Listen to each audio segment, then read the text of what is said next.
Let me introduce myself. I'm president of France Esports. France Esports is the association which is gathering all stakeholders in esports here in France. We are here in Paris Games Week in Paris, hosting our collaboration booth with Nigerian people. That's why you see France Esports here, you see Nigeria here, and together we are trying to make esports bigger here in France, but also in Nigeria. What can we do together? Here we have the chance to meet people from France with all their knowledge, all their capabilities, supporting whole Nigerian people with, tournament organizer, with esports academy, with professional teams, and meeting also all Nigerian esports people, the same tournament organizer, esports teams, influencers, and we are really thinking that to gather all these kind of passions could help Nigeria to develop a sustainable and professional ecosystem.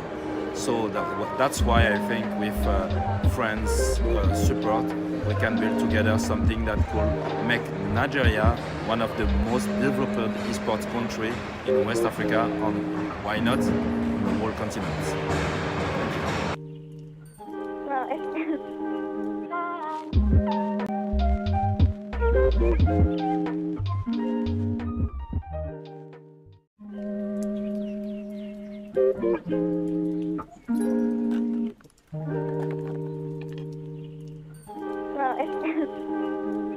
Hi, good morning. My name is Emmanuel Oyelaki and I'm the chairperson of the Lagos State Esports Association.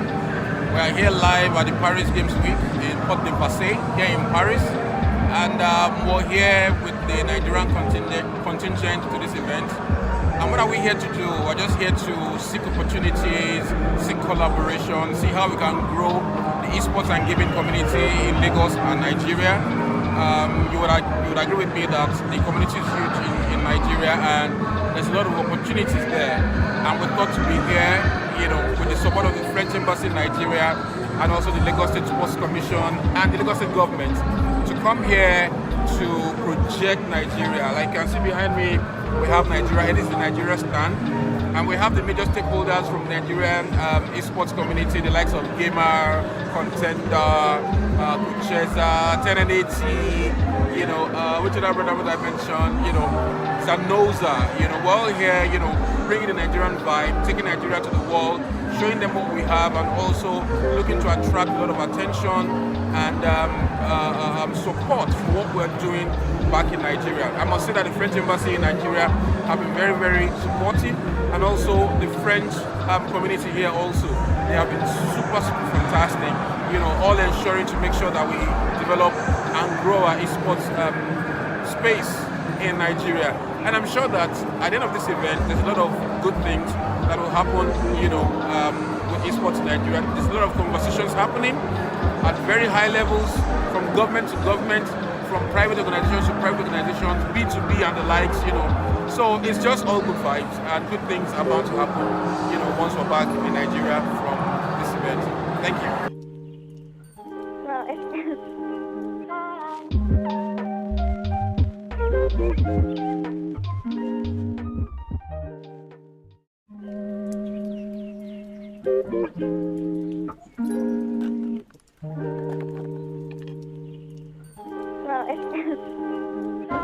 Hello guys, I'm Fabien Neo-Divide. I'm the co-founder and head of esports of Team Vitality.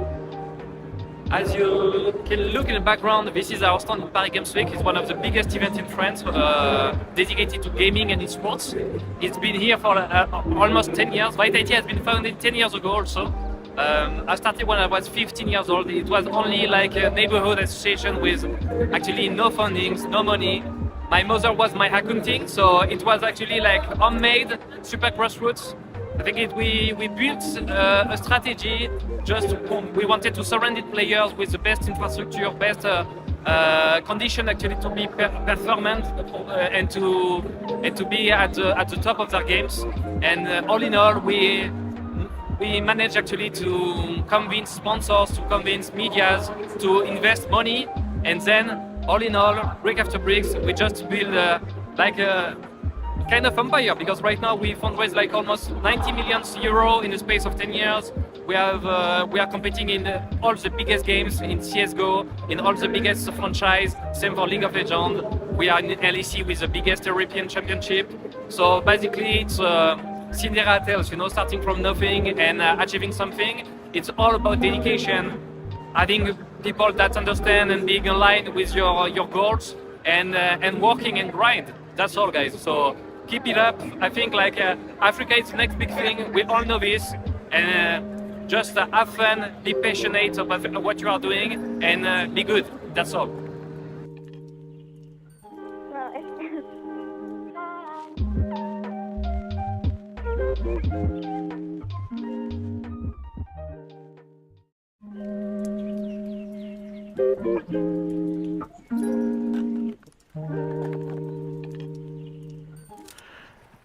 Yes, sir, ladies and gentlemen, welcome to the Scramble, or welcome to Scramble, brought to you by 10N8T. My name is Crowns, and I'm going to be joined by the one and only Priest. And don't worry, you don't get tired of my voice. Matter of fact, start getting used to it, because you're going to be hearing this voice a lot of the time. Priest, how are you feeling today?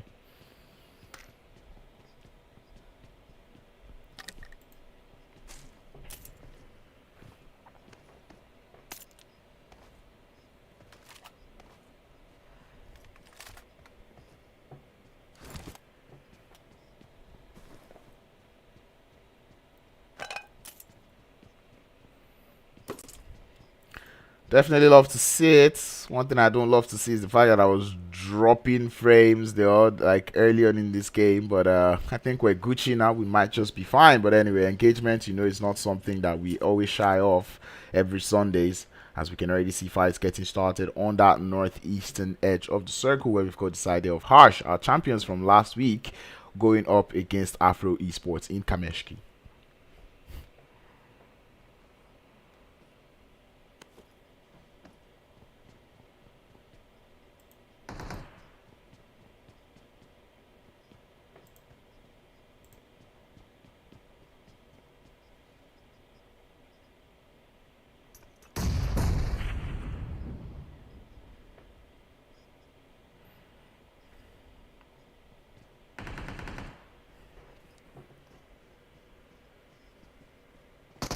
Afro Esports being that team that looked like they had something in them last week. We'd always see them finish in second place last week, and this week, they are coming in with the fire, trying to see just how well they can hold up, especially with the previous champions. What a way to get started. Remember, in the Scramble, the top 4 teams of every single game gets to play in Livik, so you want to make sure you're making it into that top 4 no matter what.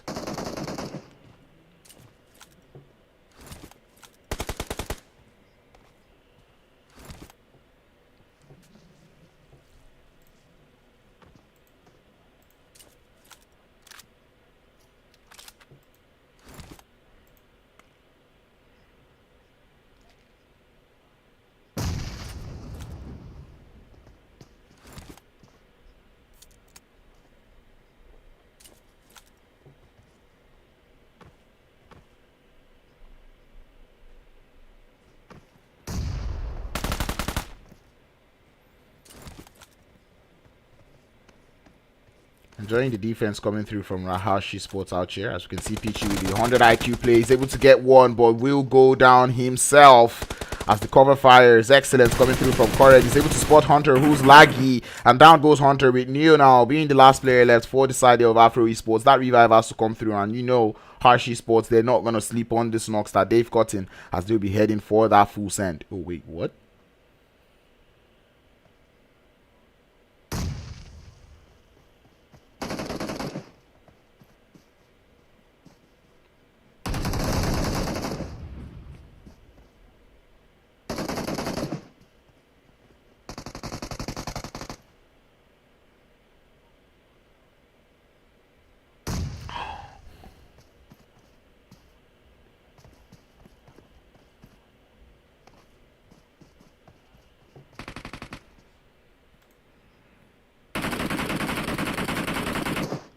not able to find one. Revives does come through for it. We saw that man frag out a lot last week. He even dropped a montage, given how much he fragged out last week, as we see him continue up on the push. But Afro Esports would be the one on the losing end of that fight, as they would eventually get taken out.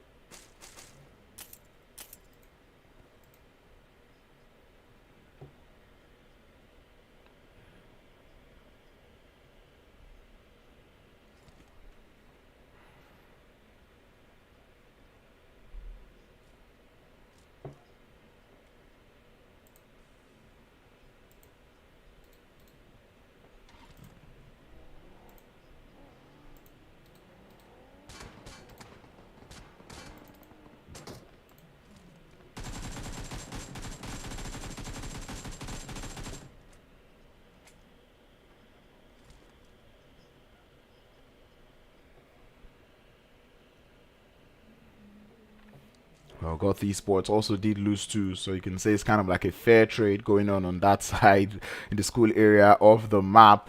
But we're going to be pulling over to all the other teams, just trying to see exactly where they are and how they're chilling. We do see 21st Century, our recent Clatter of Clans Season 6 winners, chilling out here, coming in today. And it just showed you that the grind never stops, right? You win one competition, the next day, you're going back into scrimmages to continue to practice. That is a behavior of champions.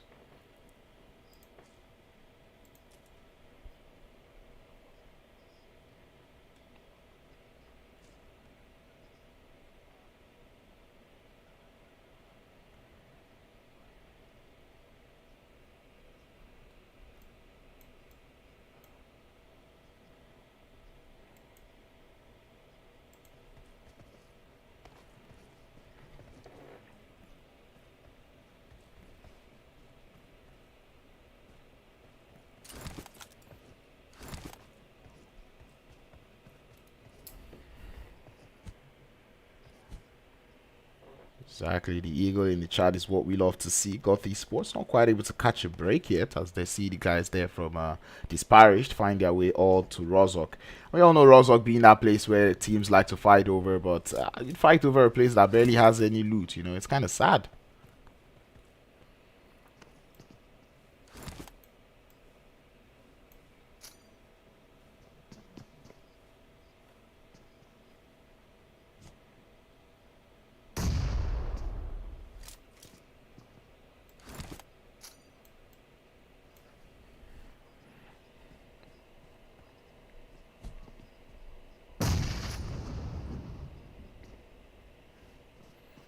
Well, it's the good pills, the painkillers. But anyways, more grenade will be getting thrown out by General as he does go for that full send. He sees one player through the smoke, maybe not.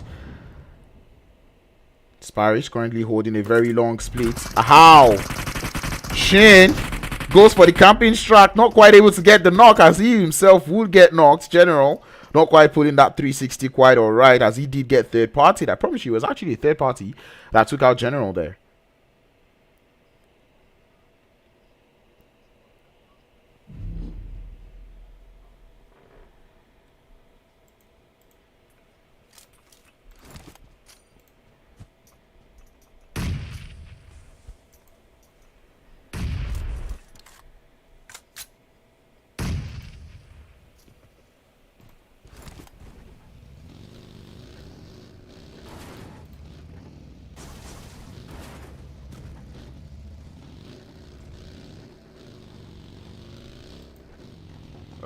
I think it means it's not literally. But anyway, we do see rotations coming through on that western edge, eastern edge of the circle, as the side there of upper six, I believe, the new upper six going up against the side there of Unsolid Army. We do see JC close to the fight, smokes in the hand, but the third party is really imminent, coming through from 21st Century, as we see 21st Century pulling up to the location.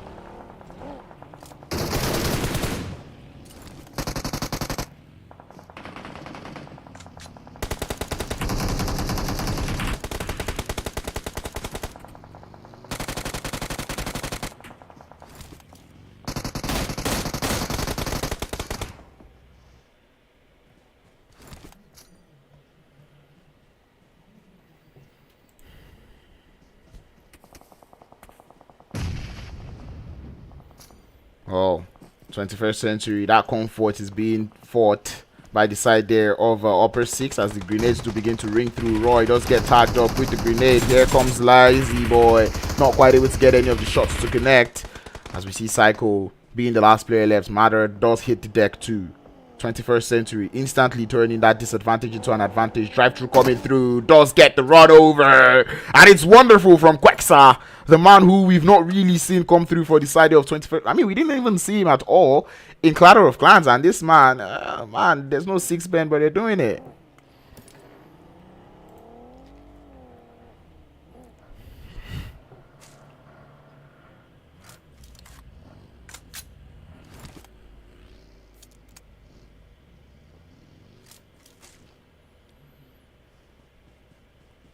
Right, kind of like brand new, but it's almost feeling like deja vu.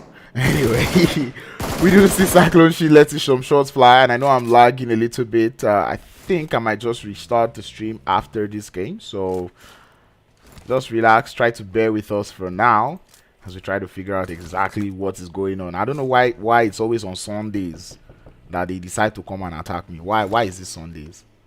Is it that because of Sundays or because of priests? It's one of the two, and we're coming to a conclusion real soon.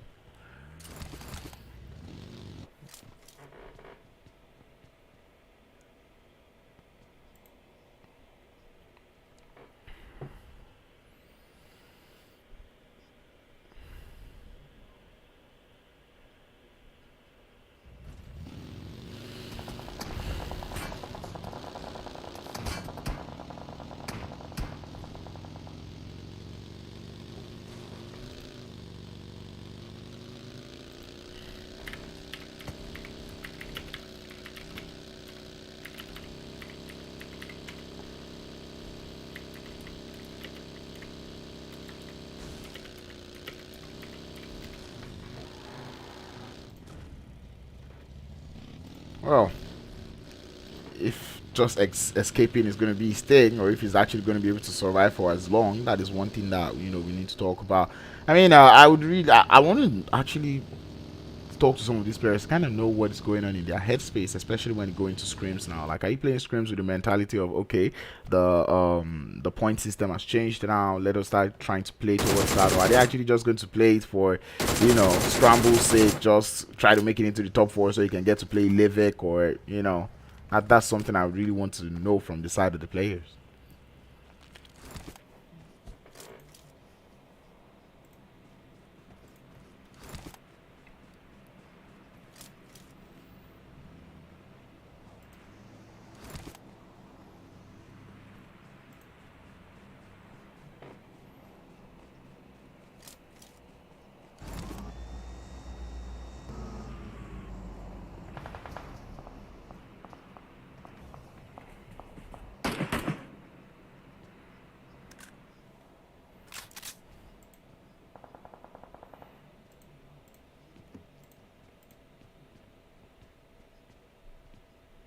Yeah, it's kind of weird to see. I mean, at the end of the day, it's also kind of good. I mean, this is stage 2. Still have 13 teams alive out of 45 players.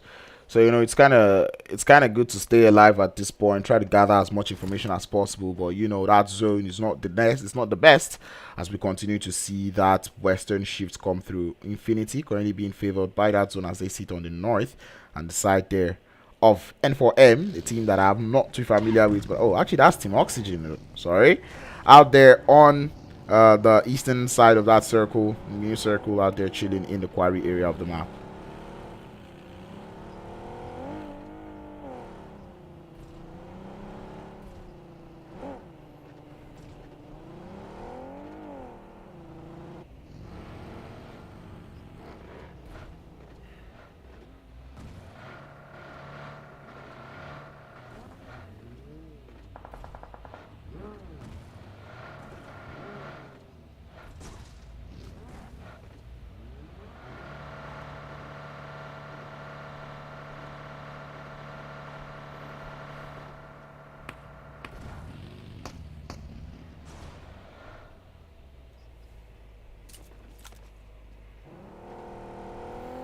Already looking confident with 6 eliminations. Talk about the starts to a day. Disparaged out there on that northeastern edge, able to escape Rozok from the guys there of Team Goth. Don't look to be looking not too strong out there with only 2 players alive.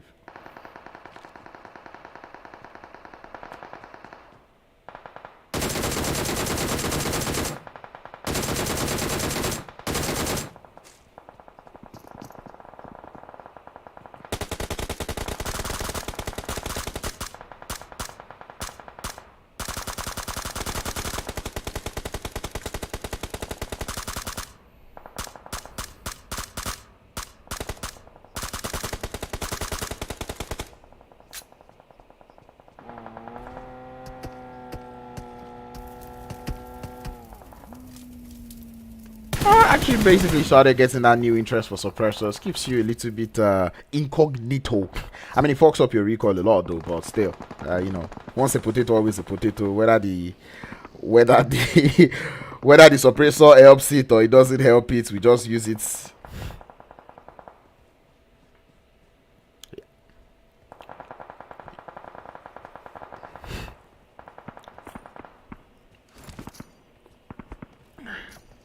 Yeah, actually, muzzles do help, and suppressors do have the way of helping. But the thing is, you know, when you set your sensitivities and all that, we set your sensitivity using a laser sight and you know, and a flash hider.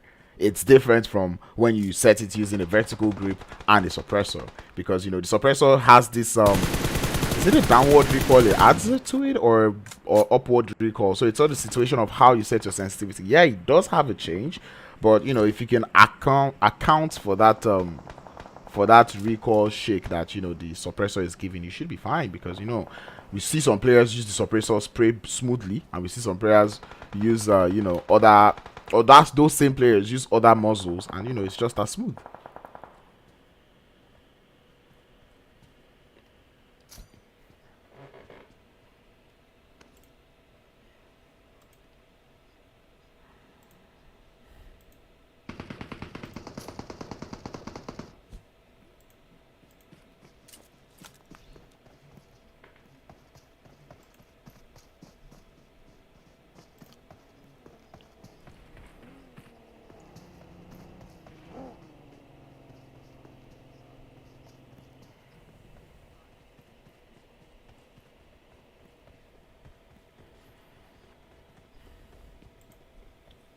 Put my money on the latter, as it does look like that man is already and I think the key to 1v4 or something is pretty much the attitude you go into it with it, right? If you're already standing in one place yeah, if you're already standing in one place, it's almost like you've given into it, like, oh yeah, I'm scared, right? But if you have that confidence, you're moving around waiting for anybody that wants to come, like, yeah, sure, I'm ready for you, type of thing. You know, it kind of gives you more confidence. You're feeling more confident about that fight that you're about to take. So I think it's down to a confidence thingy.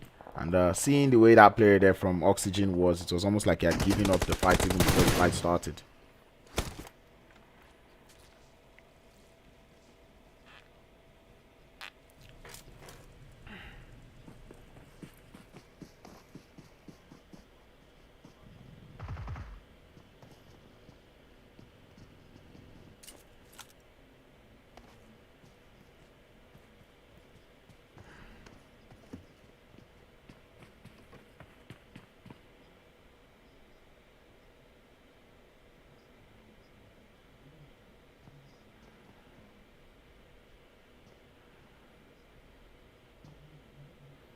And disparaged outside in the blue with Briggs being the last man left. He's definitely aware of the company that he's got here, waiting for Shay to just leave this position, and well, he's definitely going to be happy. But his rotation out of here is not too certain, given that this idea of foul player looking to actively play gatekeepers.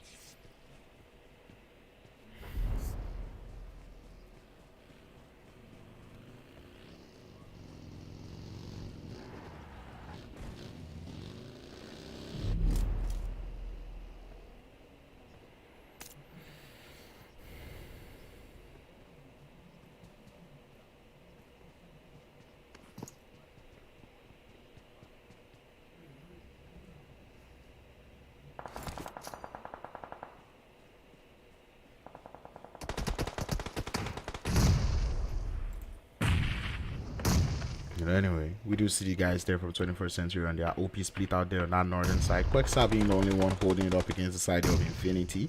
Maybe not the best of plays, especially given that that zone now has moved down to the south. It does look to be going for a little bit of a retreat.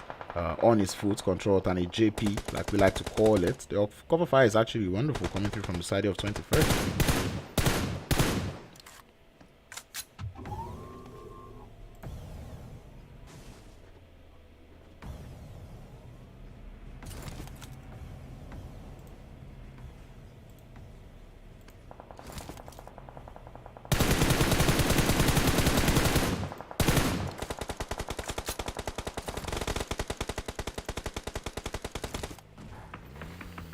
Hopefully they'll be able to carve that well. Hopefully they are sculptors. But anyway, on that eastern edge, we do have the fight continuing as Extremists find their way into the circle, taking on the side there of Harsh Esports as they get stinged down. And Zombie having to face off against Daddy on top of the hill.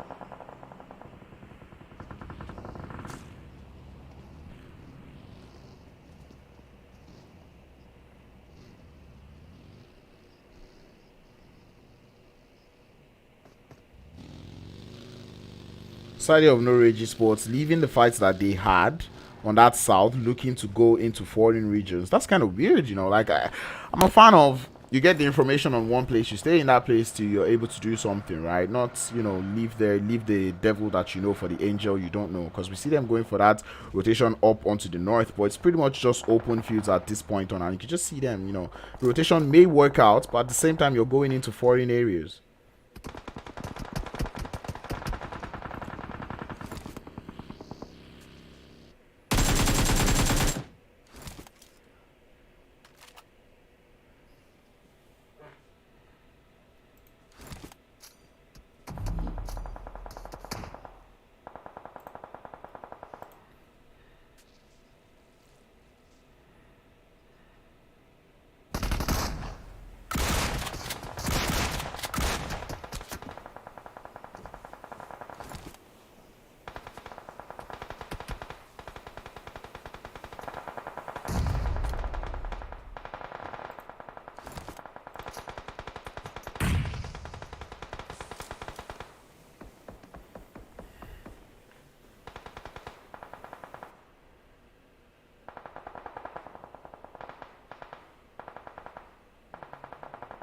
Yeah, exactly. And we've been seeing them rotating carefully and slowly in this game. Already sitting with 4 eliminations, 3 players still alive.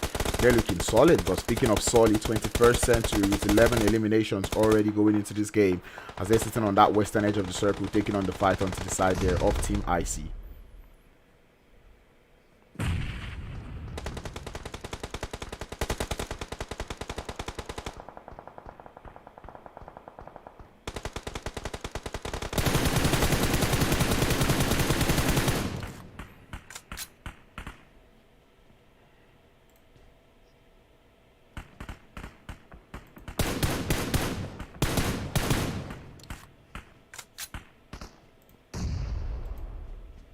Right? You don't see that every day now, do you?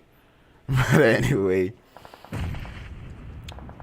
you see these guys taking in the shots, and Extreme has to get into that circle. Hopefully, they've not drawn too much noise and too much attention to themselves, as 21st Century still find himself in that little bit of a stalemate on the top of the hill. 13 eliminations already up to the name. Rage Sports left with just Deji, or actually Deji and Control holding it up, trying to see if they can sneak behind the players there from 21st Century, trying to see if they can take them out.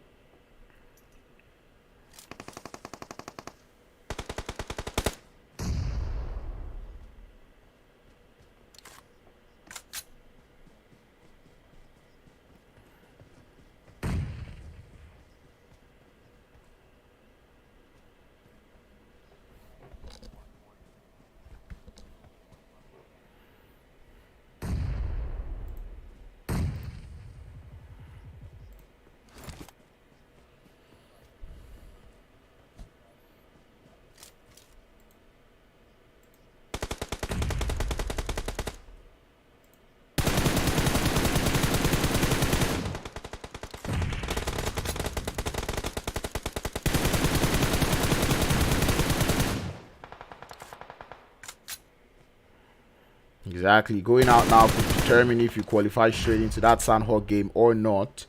That solo player there from ICL Chapo, definitely making sure that's what he's doing out here. But Extreme, they do look to be the ones that will be taken out in 5th position. And right now is the time to die. As No Rage Esports, IC, and Free Esports all do not have a full squad left.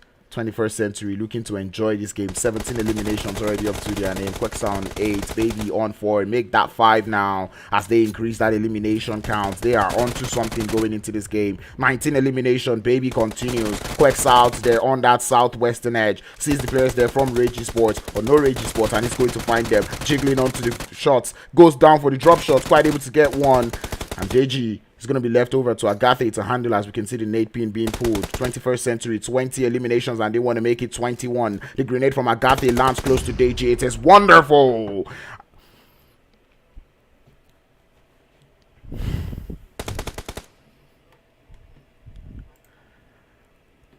And exactly that is what they've done. If I'm not missing the math, 18 times 4. Okay, maybe I'm missing the math, but I was gonna say that's like 1/4 of the lobby that he did take out in this game.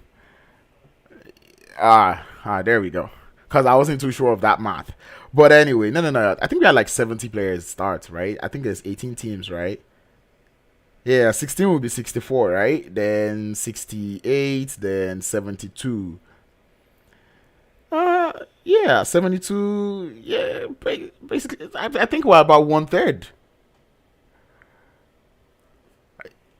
How about that? I mean, it doesn't even matter, bro. 21 elimination points and the winner chicken dinner to start off the day.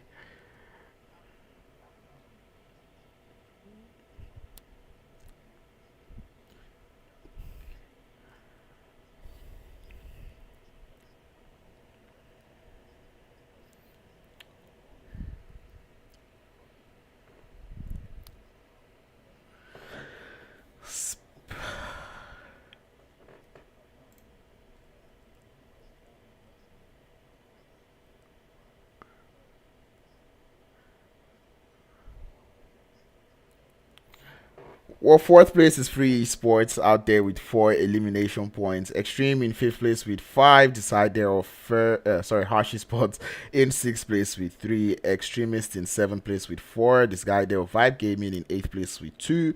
I don't know if that's Cyclone Shield, but I think it's Cyclone Shield out there in 9th place with 1. Infinity in 10th place with none.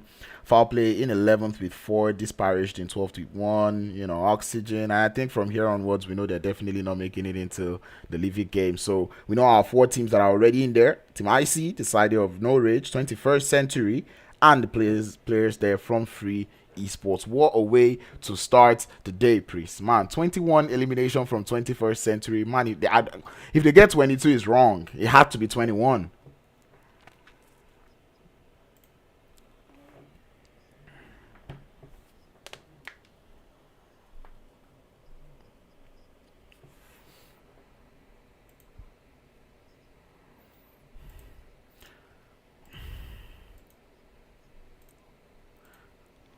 Space in Nigeria, and I'm sure that at the end of this event there's a lot of good things that will happen, with esports in Nigeria. There's a lot of conversations happening at very high levels, from government to government, from private organizations to private organizations, B2B and the likes, so it's just all good vibes, and good things are bound to happen, once we're back in Nigeria from this event. Thank you.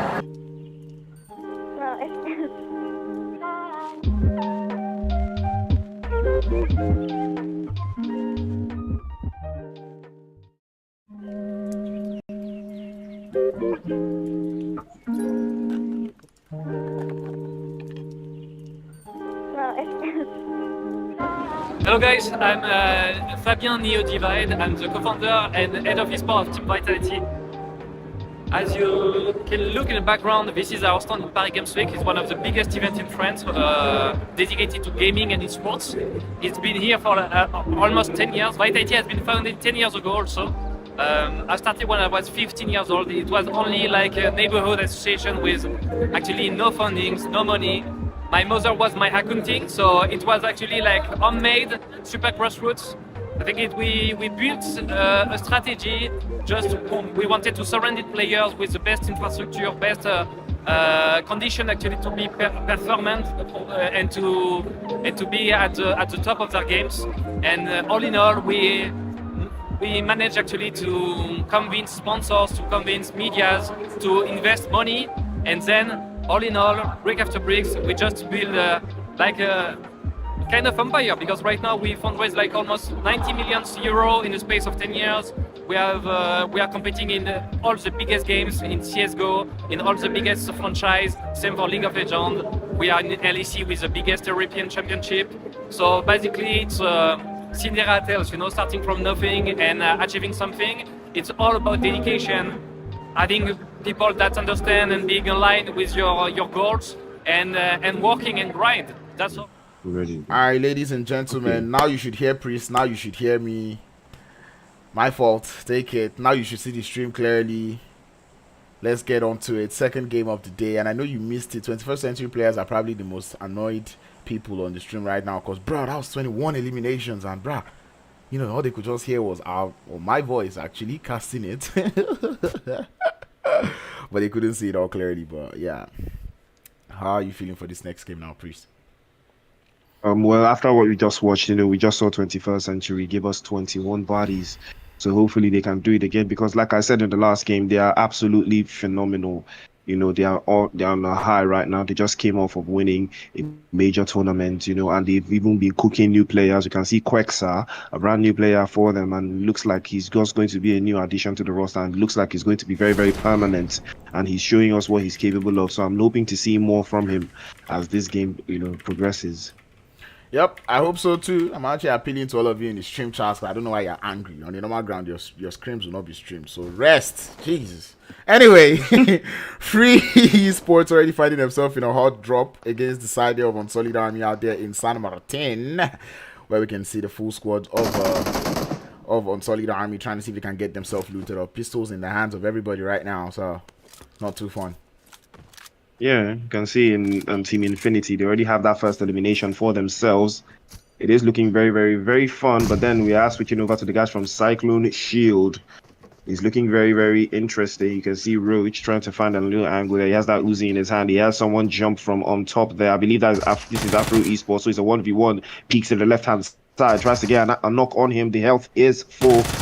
Roach only has a vest, and he is going to be dropped down by Mizu from Afro Esports. Beautiful drop by Afro Esports there, Crowns. Now, why they know they prefer Uzi be that? This dude preferred all his bullets in the Uzi, and he was just left to just 15. So I kind of feel bad for Roach out there, because he was trying to, go crazy, try to see if he can get that elimination with only 15 bullets in hand. But not with the Uzi, definitely not. Especially when you're going up against a Tommy gun that has, so many bullets in hand. But man, Afro Esports kind of going for like crazy splits out here. They have their players, just scattered all around. That's not how you want to approach the game. Yeah, you definitely don't want to. You definitely do not want to approach the game like that. You have to have a different kind of mentality going into different matches and different games. The guys from Men of Blood looking very, very, very, very confident here. They have 2 eliminations. They have sacrificed Creed for those 2 eliminations. I believe Creed was the sacrificial lamb in this engagement, unfortunately. But I think the guys from both esports are making an appearance into this zone. You can see General pulling up just right outside, charging the grenade, and something might just connect if he's not too careful. Pops it just right on time. Ooh, that's a beautiful knock. Gets the knock right there. General, now it's a 1v1 situation. Switches to the UMP. He might just decide to jump and hop and drop. Yes, he is tapped down to about 10 HP, but he decides to just take a step back first and get his health back up. Manuel, the IGL for the team Men of Blood, the last player left. As you can see him having to hold his own in a 1v2 engagement up against Goth Esports. They were in a hot drop in Angel, and now they're going to be on the hot drop again in Miramar. As make that Manuel will get dropped down out here in La Vendita. Ziggy looking very, very confident there as he does drop Manuel, another player for the guys from Men of Blood. But I think there's still one more lurking around somewhere, the Sync. And the Sync, unfortunately, I think he has been caught out somewhere inside of the sandy dunes of Miramar. Hopefully, let's see who's going to pick that one up. I think it's going to be Papa Blue. At the end of the day, it's easy to get lost in the desert. So seeing the scene getting lost out there, unfortunately, as the team definitely not going to be having so much fun in this Miramar game. Hopefully they're learning more, and that's what you use scrimmages to do. Learn how to protect your drop location, how to keep yourself alive. And I believe that's something that the Men of Blood really have to work on, regardless of the amount of players that they land with. Yeah, exactly. The number of players in the vicinity and the area you're trying to play from is also always going to play a major role, and it's going to be a major key in whatever it is you decide to do with that information. But you can see the guys from Afro Esports just making a little bit of an angle. They're trying to squeeze their way right in. But we do have, I believe this is Free Esports. They're 4 players strong. North of them, they have a little bit of some ops not too far away, I believe.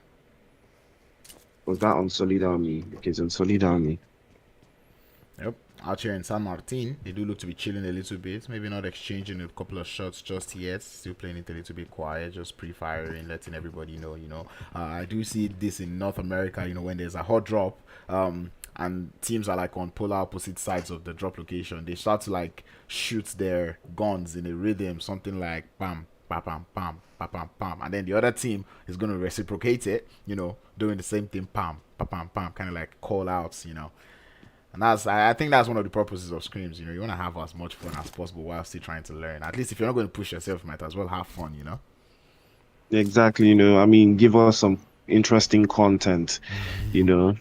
I mean, that would be fun to watch, but then there's still something to win, so everyone is still going to have to prioritize winning at the end of the day. I believe Afro this is Cyclone Shield. There's an Afro name in there, so you can tell. I think there's something cooking from the guys from Cyclone Shield. You can see the play zone is getting a little bit scrunched up.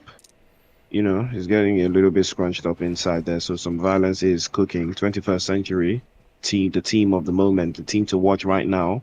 They have already qualified for that Livic game, so all they have to do now is put on more of a show for all of us to enjoy. Hopefully they can drop another set of 21 bodies. There are 62 players in the lobby and 18 teams in the cut so far, and this is just one layer of the zone. Yeah, and one thing I noticed about that Erangel game is like, the elimination was kind of like spread across the teams. I mean, Quexa did have 9 elims, but I mean, Baby was able to get 6 to himself. Roy was able to get 4. I think Agaki was able to get 2. So, you kind of see that it's not like there's just one player that is carrying the whole squad, and even having a player like Baby frag out when your IGL is fragging out, we like to say it's, IGL with a frag. Yeah, that's a special attribute, being an IGL that's able to throw down when it comes down to it. So yes, big shout out to Baby. They're doing absolutely fantastic for the guys from 21st century. But then the play zone is squeezing out, and all of those teams are centered up. We did talk about this in the Clatter of Clans finale. Teams that do love to play in the center. When the play zone has not shifted away from you, navigation is always very tricky trying to play from that position. Team Infinity already have 1 elimination, and I believe that is Tayo. Is this the Tayo from Blank Legion? Yeah, Zersky, the Tayo from Black Legion, the same Tayo that was in. Did he go to Fear? Was he in Fear? Fear Tayo? Was that a Fear Tayo? I don't think so. Oh no, that was lazy. The reason why I mistake it was because I was ranking up about 3-4 seasons ago with Tayo and Neo. Yeah, Tayo, Neo, and Lazy, right? So and that was before Neo and Lazy went to 4 Angry Men. So I kind of thought like they were all together. So and then Neo went to Fear, the whole thingy, which is why I'm mistaken. But yeah, that is Blank Legion Tayo making his entry back into PUBG Mobile. He did take a break, and it does look like now he's back into the competitive scene. That's what we love to see. The competitive scene being competitive. You can see Infinity just climbing on top of the church there to say some prayers, pray for their ops, because they're about to send some bullets their way. You can see the play zone is getting a little bit zesty. Very zesty play zone. Extremists inside of one bus, I believe. Yes, they are all inside of one bus. This is a very tricky play to have. Or I think they have one of their teammates. I think one of their teammates is driving behind. So you've got 3 players in one bus. Yes. But this is so tricky to do. You can easily get blown up. This bus is not even built for this. It is definitely not built to take all the smoke at all. I mean, but if you look at how strong Danfo is in Lagos, you might almost want to be confident about the party vibe here. But we all know that's not how this thing works. This one Miramar downfall now. No be Lagos downfall be this now. Exactly. Yeah, the downfall in Miramar no get frustration inside down, but Lagos on now frustration full down. He's ready to chest anything. Oh, foul play, actually deciding. But then Solo, the moment he decided to go up there solo, they sent him back and showed him why it is not going to be a wise choice. So he does pop all the way to the right hand side, gets the knockdown instantaneously on Shin from Disparaged right there, and now Disparaged around the back foot. Locane gets the confirmation, and you can see Solo is going to be the one to pull up to the scene in that 1v2 engagement. The two knocks coming against the guys from Disparaged, and now their last player is trying to get an off angle, trying to get that confirmation. Still trying to play from behind. He is the last player up. Disparaged looking very, very unfortunate in this scenario. A couple of shots sent his way, but no. Back they go. Wonderful three-piece coming through from Solo there. You can tell the foul play. Also one of those teams that were able to, show us what they were made of in the Clatter of Clans, finishing in 8th position. Leads to them pull up a banger of a game in the final game of the Clatter of Clans. Playing spoiler for multiple teams, to say the least. But yeah, foul play looking strong going into this second game of the day with already 4 eliminations, courtesy of the side there of Disparaged. Yes, sir. Yeah, we talked about this, and I think it's all about, the way these teams choose to rotate. Disparaged did get caught out in the last game against the guys from Goth Esports before foul play did do the third party in. That I believe foul play actually choose to do third parties. I believe that's like their play style, third party. They're learning the trade, and that's a beautiful position coming from the guys from Extreme. Going for the push onto the side of Team Oxygen, as you can see Choco trying to flex that full 6x, but I don't think that's how it works. They're able to get 2 knocks onto the side of Oxygen, as Amar does look to be laying in some shots towards the side of Extreme. I think Extreme, fine, you've gotten 2 knocks in this side, spread out. You can't just, hurdle up against yourself here. I think if these guys ask No Rage Esports, they'll be able to tell them better. Just because you hurdled up, they did get a 3-piece grenade, so, actually probably want to spread out a little bit.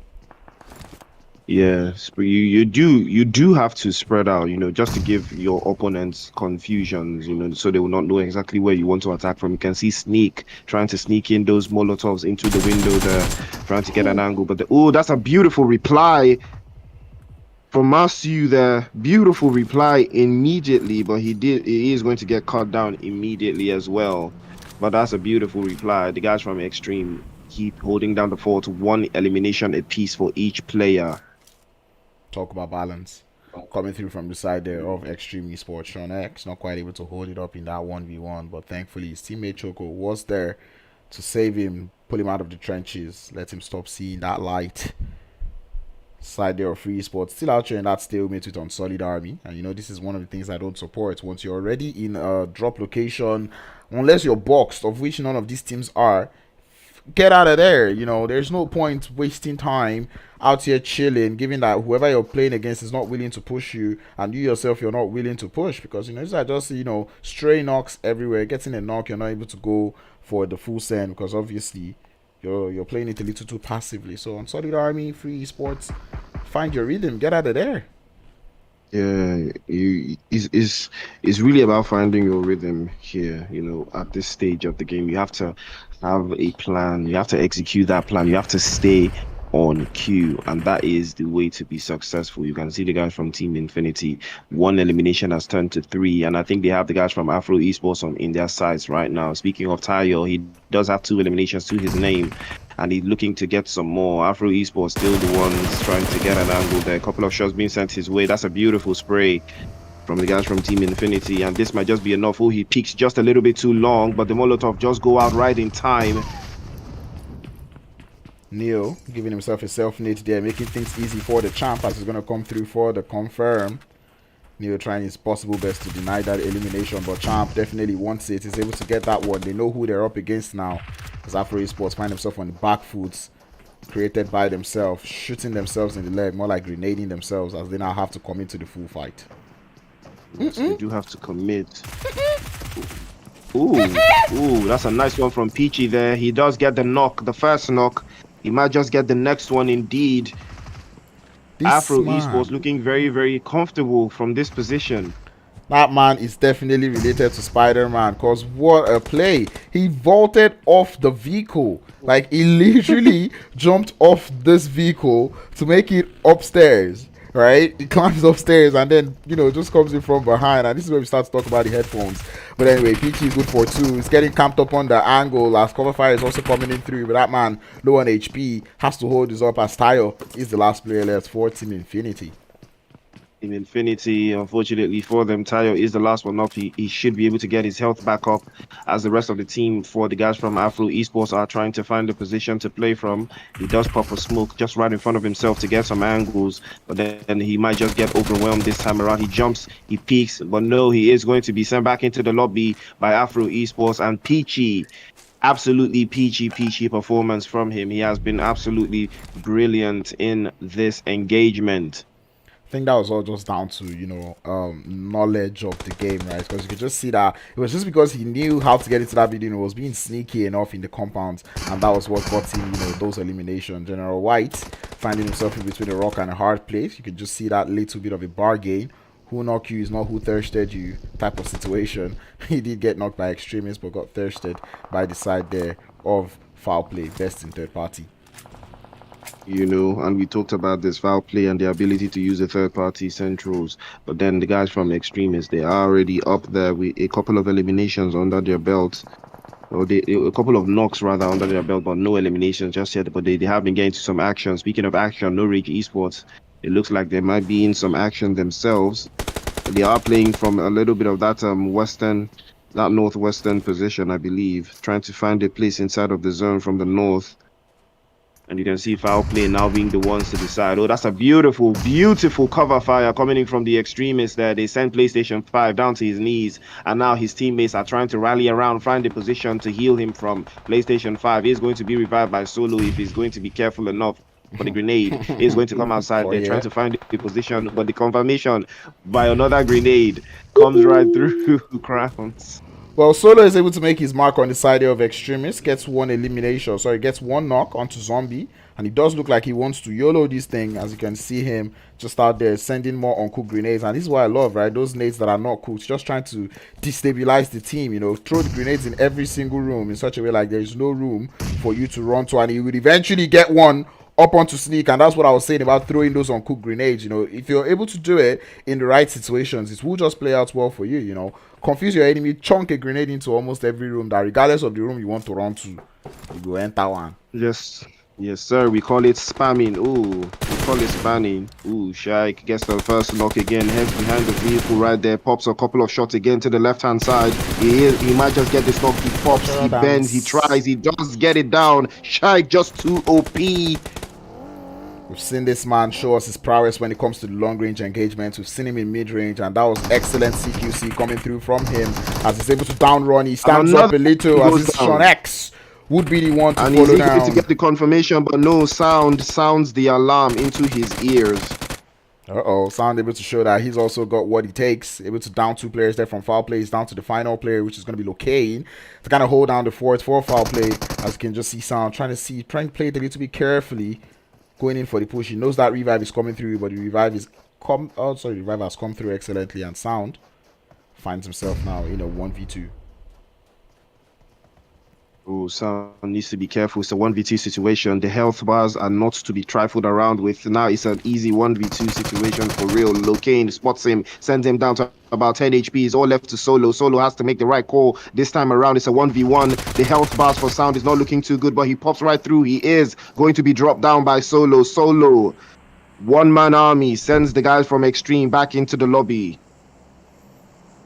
Excellent play coming through from him. But when we talk about plays, we talk about 21st century, as now they're getting sent on that eastern edge of the circle. We do see them fighting against the side there of Free Esports. Oh no, make that Harsh Soldiers. One player does go down on the side there of Harsh Soldiers, as they're now down to Sting to kind of hold his own in that 1v4 situation. Look at the prowess that 21st century are bringing up onto this fight. Such a team play, and they are able to get all the eliminations, increasing their elimination count to 8.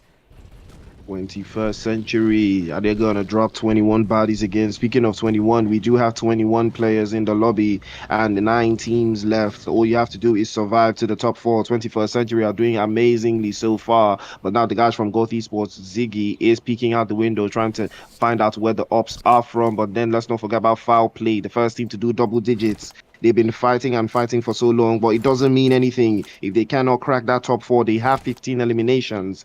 And that is a big, big number for them to have. Locaine popping a couple of pills and drinking a couple of energy drinks just to get his fuel ready because he knows that some violence is waiting for him in the front.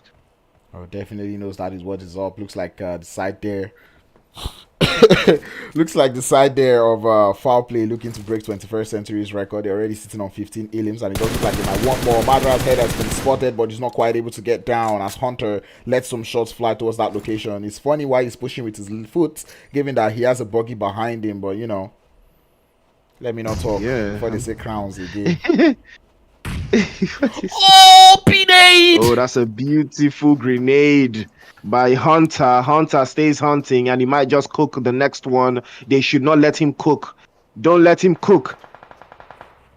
And he doesn't need to. And the confirmation does come through. Peachy has been absolutely insane, Crowns. 6 eliminations. Now this is carrying back-breaking activities, you know. They carry first. Wahala. They carry first. Peachy, they carry first. Anyway, I do see someone in the chat says 21 quick size acting period. He doesn't want to believe any other thing because how is a player so good? I get it. Definitely not the case here. You just, when you're good, you're good. That's all. As you can see, the side there of free esports getting started with the side there of foul play. One player does go down for foul play. It's going to be solo. As you can just see foul play putting themselves in a little bit of an awkward situation as they've gone for a long split. 21st century looking to probably disable or destabilize them on that split. Yeah, 21st century always cooking something in the pot right there. But then the guys from Team Extremists, the play zone is not being friendly to them. He's just by the edge there. It's Abby, I believe. He's the last player for his team. And the rest of the players from, I believe, what team is that? Solid. What team is that exactly? On Solid Army. Oh, okay. I see a lot of names in there. So it was quite interesting to me. But then they are driving inside of the play zone, trying to find a little angle, trying to find a position to play from, rotating around Abby there. So Abby might just take blue zone damage, unfortunately, but I don't know how well that's going to last for him the moment this play zone closes. And that's what we look forward to. Afro Esports have paid the gods of the zone as they do get heavily favored by it, automatically giving them a beautiful split to hold in the center of that new circle. We do see fights happening on that northwestern edge of the circle as foul play not looking to give up onto the side there of free esports. They continue to let the shots fly. Yes, sir. Letting the shots fly is the idea here. You can see Solo just breaking bad in there, trying to find a little bit of a call-out positions for the rest of his team to rotate into because the play zone has moved. It moved just a little bit towards the southeastern side or southeastern side. So now the guys from Afro Esports, like you said earlier, they are holding the play zone. A little bit of a split there, but now 21st century have occupied the play zone now. You can see the guys from foul play, Locaine spotted. A couple of shots have been sent towards his direction. He is going to be dropped down, and I believe that is by the guys from Afro Esports. Yeah, and that is just bad scouting coming through from Locaine, right? Because he was the scout for the team. He was sent forward to scout, and he had just gotten to the location that he's scouting to. Saw the players there from 21st century and started to take shots at a moving buggy. And I think that's not how you do it. If you're scouting a position for your team, you want to make sure that you know exactly what is going on in the whole place before you start to take some careless shots. Because right now, he didn't even know about 21st century or the side there of Team Afro. And now, he's suffering heavily for it as one of their team does get knocked. Yes, sir. It's an unbearable situation here for them. But then again, they still have some numbers to work with. They might just lose one player, but it might just be for the greater good because sometimes the scouts do get caught out, unfortunately. But then 21st century, they have lost a player. It's not looking too good for them this time around. They might not just be able to crack this particular Miramar game because they're not looking very, very comfortable in this position. 21st century under heavy pressure, under heavy fire, playing from the north side there. I mean, all they just have to do is calm down and play with the ridge lines. They do have a whole lot of ridge lines to play around, so they have a couple of cover to work with, and it doesn't look like there's any much team that is very, very close to them. So, they have a lot of playable positions, and I think Baby is able to realize that, as you can just see, going for that little bit of a spread. Maybe Roy might be extended a little too much, but like I said, they do have those ridge lines to play with, and it's just good to see 21st Century capitalize on that northern side of the zone.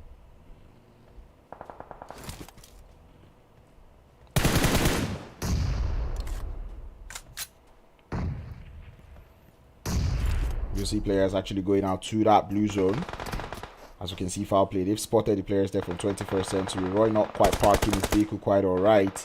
Has to send in some shots towards their location, as foul play at 21st Century have about 55 seconds to complete whatever skirmish they find themselves in right now and get into the next zone. It's so crazy that we might just have a brand new set of 4 teams this time around, but on 21st Century, we're not looking too strong this time around. We've got the guys from Goth Esports, and we've got Foul Play, we've got Afro, we've got Solid Army, I believe, still in the cut. All of these teams, one more team is all it takes to be eliminated, and for sure, they're not going to be making that top 4. And then you can see the guys from Foul Play holding it together. Actually, if a team actually goes out here, they still qualify because 21st Century is in the mix. I know 21st Century actually did well in the first game. So, yes, that's for sure. That's their flag to play with.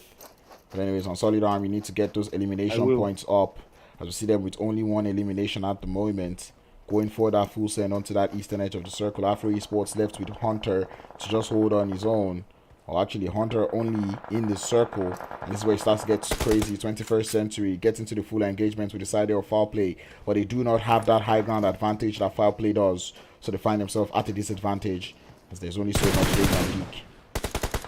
Definitely a disadvantaged position, but the guys from Foul Play keeping it 100 for themselves. But now the play zone is trying to cook, and they might just lose a couple of players as the game continues to extend. That is looking very, very unsafe for them. Afro Esports looking very, very comfortable in this position. You can see that they are playing from the ridge line there, so all they have to do is hold down the fort. We are cut down to five teams, but now we're down to 7 players. Now we're into the top 3. Afro Esports still sending all of the shots to all of these teams. 21st Century have actually found a way to keep all of their players alive so far, and it's looking very, very strong for them. I just have to say IGLOP, but this is where it almost looks like the end for 21st Century, as they now have to push on to the other side of the road, and this zone is not the best. 21st Century do not have too much of the circle, but Afro Esports, they've got most of the circle and they're willing to work with it. They've been on fire going into this game, sitting already with 12 elimination points, but you have only 2 players. 21st Century have got 3. It's the ultimate 2v3 coming through here. They're trying to destroy the vehicles, because once you destroy those vehicles, you have all the advantage. You can push up, or you can prevent your team, the opposing team from pushing up as you continue to look for those angles.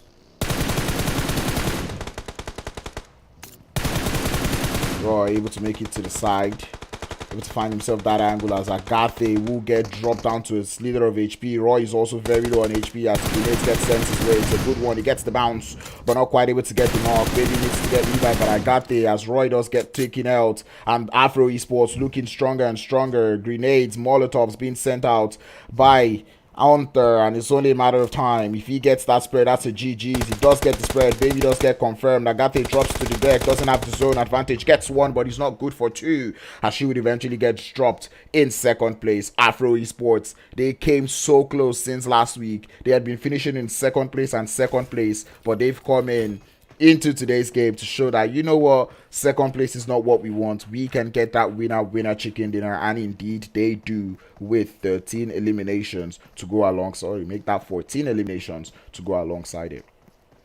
Yes, sir. Afro Esports were absolutely beautiful to watch in that final third. But big shout out to Agathe. She did hold her own. And I believe it was the play zone that actually claimed her, if I'm not mistaken. But I'm not sure. But that was a beautiful finish coming in from 21st Century. They almost wanted to do it 2 for 2. They almost wanted to do it a back-to-back. Well, unfortunately, Afro Esports just decided to be the thorn in their side and keep them away from that chicken dinner and claim it for themselves. I do believe that in this scenario, though, Goth Esports will be making it into that Livic final. Yeah, they definitely will be happy about that one. 21st Century finishing in second place with 10 eliminations, not quite shy of those eliminations as they go into this next game of the day. 10 eliminations and the second place as Foul Play also racking up those elims, going into third position with, man, I'm losing counts, 15, 16 actually. 16 eliminations to go alongside them. On Solid Army in fourth place with 1 barely holding up. Side of Goth Esports in fifth place with 3. Side of Team IC in sixth place with 1. Free Sports in seventh with 2. Eighth place is going to be Extremists with 1. I don't say Madara Esports. Upper 6 in ninth place with 0. Harsh Esports or Harsh Soldiers in 10th place with 0. You know how the thing goes. Every other person from here on out, you're definitely not making it into Livik. So back to me and Priest, who is currently looking, oh, there he is, Jiggy and Bob. But anyway, second game of the day, that was Miramar. We saw 21st Century actually come through and almost pull up a 2-over-2 out here. But, Afro Esports, tired of being in second place, have come through to win that winner chicken dinner. Yes, that was a beautiful performance coming in from the guys from Afro Esports. You know, they did have their finger on the cookie jar last week. They were so close to claiming that team of the week, but unfortunately they did fall short. And they did fall short in the round like the game before this one. But this time around, they were absolutely brilliant, and they have claimed themselves once again to get into that final 12 that is going to be in that Livik game. That is the goal today, to get to that Livik game and be crowned the team of the week. Anyway, that's going to be 8 teams locked and loaded into Livik. We have one more game before we head into Livik, and it's going to be none other but Sandhawk. So teams, this is your chance to play well and make it into Sandhawk. But that being said, we'll be right back as we have to send it over to a quick break. We're running, how did they say the English? We're running short on time, we're running behind on time. Whatever it is, we're short late. So we'll be right back. Do not go anywhere.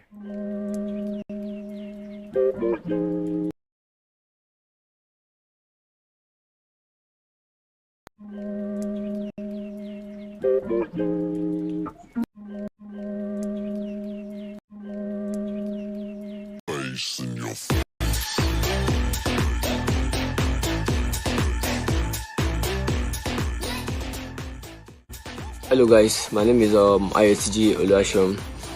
My in-game name is 03Nexus018. I'm the clan leader at the IGL of O3 Brothers. Yeah, we finished first place in the last season of MPL. And then our experience in the tournament was very good because it was a nice competition, so we could learn new things, we could learn how to rotate and new strats, and then it paid off well. And we hope you guys can get us a better stream and then increase the price for it. That's all. Thank you very much. Thank you Carbon, thank you 1080, thank you MPL. God bless.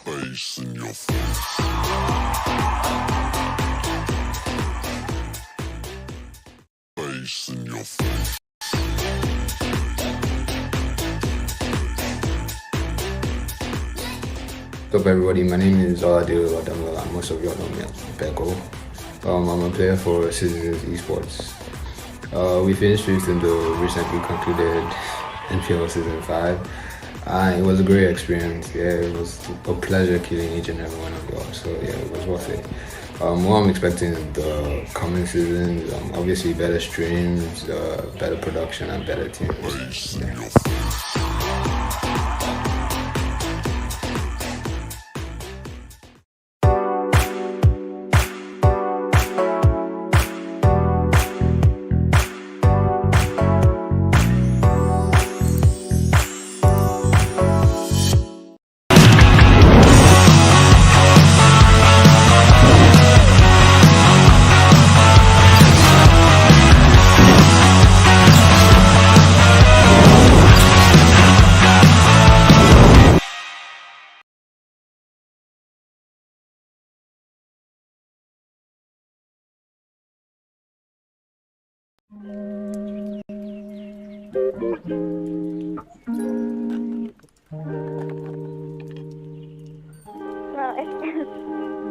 Let me introduce myself. I'm president of France Esports. France Esports is the association which is gathering all stakeholders in esports here in France. We are here in Paris Games Week in Paris, hosting our collaboration booth with Nigerian people. That's why you see France Esports here, you see Nigeria here, and together we are trying to make esports bigger here in France, but also in Nigeria.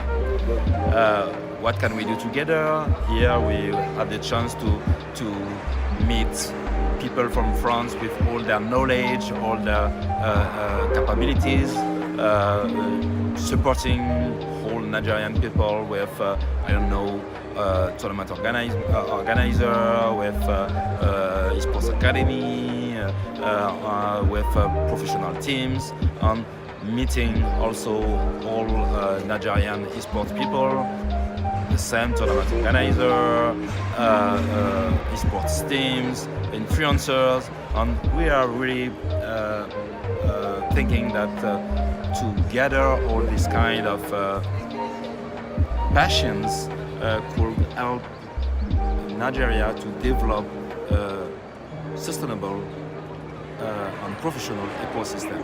So that's why I think with friends' support, we can build together something that could make Nigeria one of the most developed esports country in West Africa, and why not in the whole continent.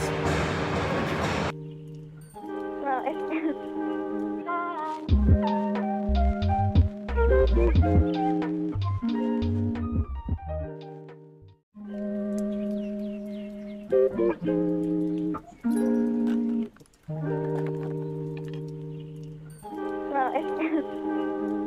Hi, good morning. My name is Emmanuel Oyelaki, and I'm the chairperson of the Lagos State Esports Association.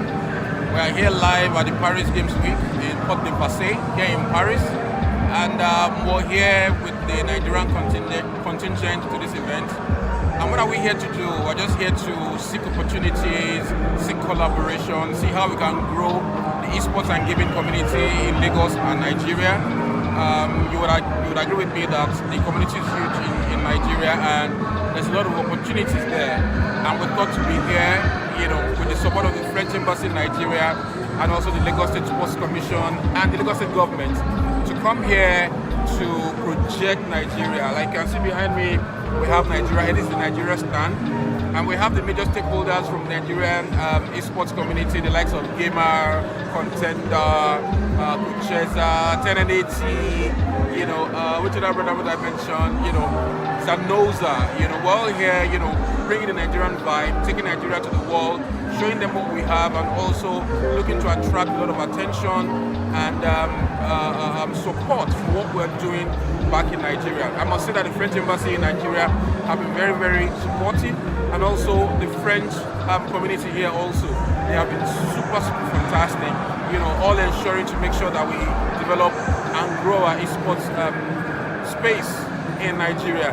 And I'm sure that at the end of this event, there's a lot of good things that will happen, with esports in Nigeria. There's a lot of conversations happening at very high levels, from government to government, from private organizations to private organizations, B2B and the likes, So it's just all good vibes, and good things are bound to happen, once we're back in Nigeria from this event.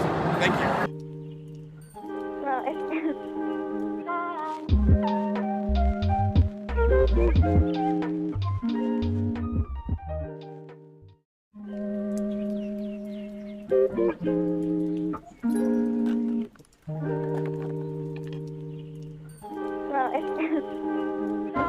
Hello guys, I'm Fabien Neo-Divide. I'm the co-founder and head of Esports of Team Vitality.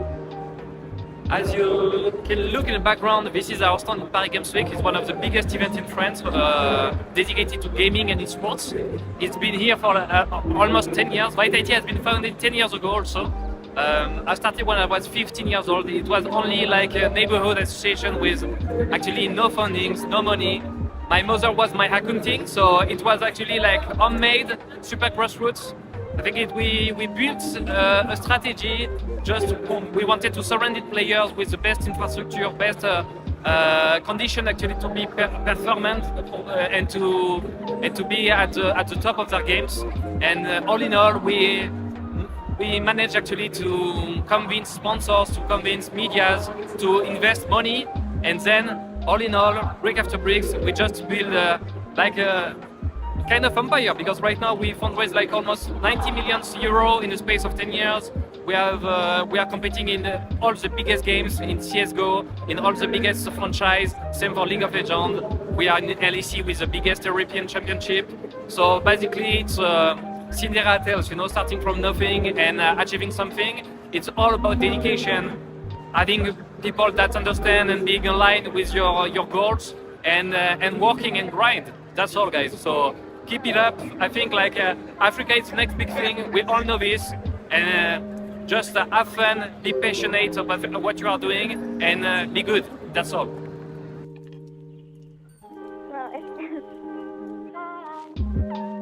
But is stream paused? That is what you're looking at. Hi and welcome to the third game of Scramble. And I know Priest is probably like, what am I seeing? What am I seeing? Yes, I know I'm not showing you the right screen. Calm down. Okay. They know the rush league still way hot. Hot stew stream.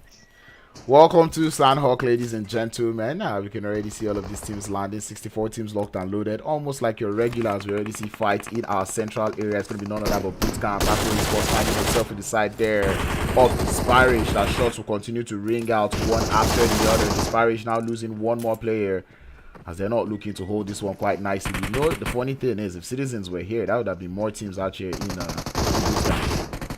Yeah, Bootcamp would have been choked up. You can even see on Solid Army inside there somewhere as well. I don't know what they're looking for, but it was very interesting to see them there as well. Afro Esports still chasing behind the guys from Disparage. They have lost 2 players. Disparage have been able to secure 2 eliminations, but then they used the Briggs as the sacrificial lamb. Well, that's a beautiful knock from Array that it puts him in disarray for sure. Afro Esports losing yet another player. Neil being the last one left for that team, sending in some grenades, not quite able to get the finishing blow on Solid Army. Watching all of this happen, and this is what happens. You don't land Bootcamp. Oh, don't vault that window, bro. You don't do that. You don't land Bootcamp and be finding loot. Pick up gun, go and fight. But on Solid Army is out here just relaxing, trying to loot up all the level 3 gears and all that. Damn, bro. It is actually very interesting, you know, the mindset of these teams and these players. Because 21st, the guys from on Solid Army, the moment this violence was going down, they would have already started taking positions to get themselves into that third party. But now they've actually decided that the guys from Disparages are actually going to make the first attempt and shoot at them first. It is very, very crazy, you know, watching from this perspective. Yeah, if you don't have the mind for Bootcamp, don't land there, you know. Like, if you're not going to fight, don't land in Bootcamp, because what's the point of landing in Bootcamp if you're not going to fight? So on Solid Army, I'm calling you out from every single angle. Start fighting. Team Infinity losing champ this time around. He is going to succumb to his injuries out there. He does go outside, and you can see Chun Li just hiding in the corner there, waiting for his teammate Art to pull up to the scene. But then on upper 6, finally getting their first elimination of the night in the third game. Priest is actually helping them and count. Damn, Priest is actually not nice. It's Priest that is trolling now. Imagine trolling them. It's their new team. That's the excuse, you know. Rah. But anyway, Sandhawk beginning looking a little bit peaceful, which is kind of weird given that this is scrimmages. But anyway, foul play. They do look to have a little bit of company out there in Mongna area. And I think foul play trying to see if they can work with a split. We did see them have a lot of dropping clash in Clatter of Clans, where they would always land with the team out there in Haro area, and it does look like going into today's game they actually want to go for more of a split, which is advisable, and I can tell that this is probably new practice for the team. Yeah, you can see, but unfortunately, you know, the numbers advantage is going to play very well for the guys from Cyclone Shield. You can see Falcon rotating from the right-hand side, but it's going to be Stoner that is going to deal the damage to Locane, sends him back into the lobby, and foul play already cut down to 3 players, I believe. And that's just an unfortunate scenario for them. I think this was not a split. I think Locane just landed there, unfortunately, because the rest of his team is eyeing how that is usually where the guys from foul play make their bed. But unfortunately, you know, Locane decided to go and make his bed somewhere else, and he is going to lie there by himself. Well, that being said, if I were to be any of the players there from foul play, I'd definitely consider that how Mongnai split, because it's actually one that could actually work, especially when you're finding yourself in that hot drop. Look at Crowns here dropping some kind pro tip, so get your book and jot things down. Okay, Team Oxygen just pulling up to the scene there. against the guys from Unsolid Army, and I think they are going to get that first knock. Bullets! Yes. DBS, don't play. Now warning sign. DBS, now warning sign. Once you hear them, Momo, you go back up. You go back up. You just back up where once you hear that DBS, because that Thompson ain't gonna do nothing for you, bro. The DBS go just humble you. He Rastaman go humble you Trey. once. He felt like, oh my god, I have 50 bullets. I can keep firing and going there. But bruh, it takes the DBS 1 to send you back into the lobby. It's funny how the disparage that the ones that are actually getting players knocked, even by the third party, given that they're just out here relaxing. And this is what happens when you spend too much time in boot camp. You know, I was talking about boot camp a couple of days back. That boot camp, one of those places where you do not want to spend too much time, right? And now disparaged on Solid Army find themselves in a tough spot as Men of Blood have found their way up to the Painan Hill to come in for the third party of the century. Yes, so you can see Creed peeking inside of bootcamp, just trying to peek and see what is going on inside there. But the moment he brought out his head, he was a couple of 5.56s was sent to his helmet, so he had to remove his head from that corner right there. And you can still see some violence going on towards them again. You can see Manuel getting knocked down.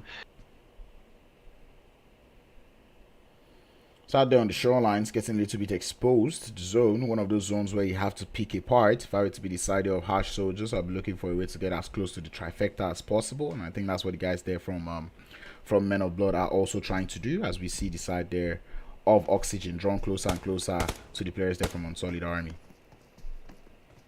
Let me see.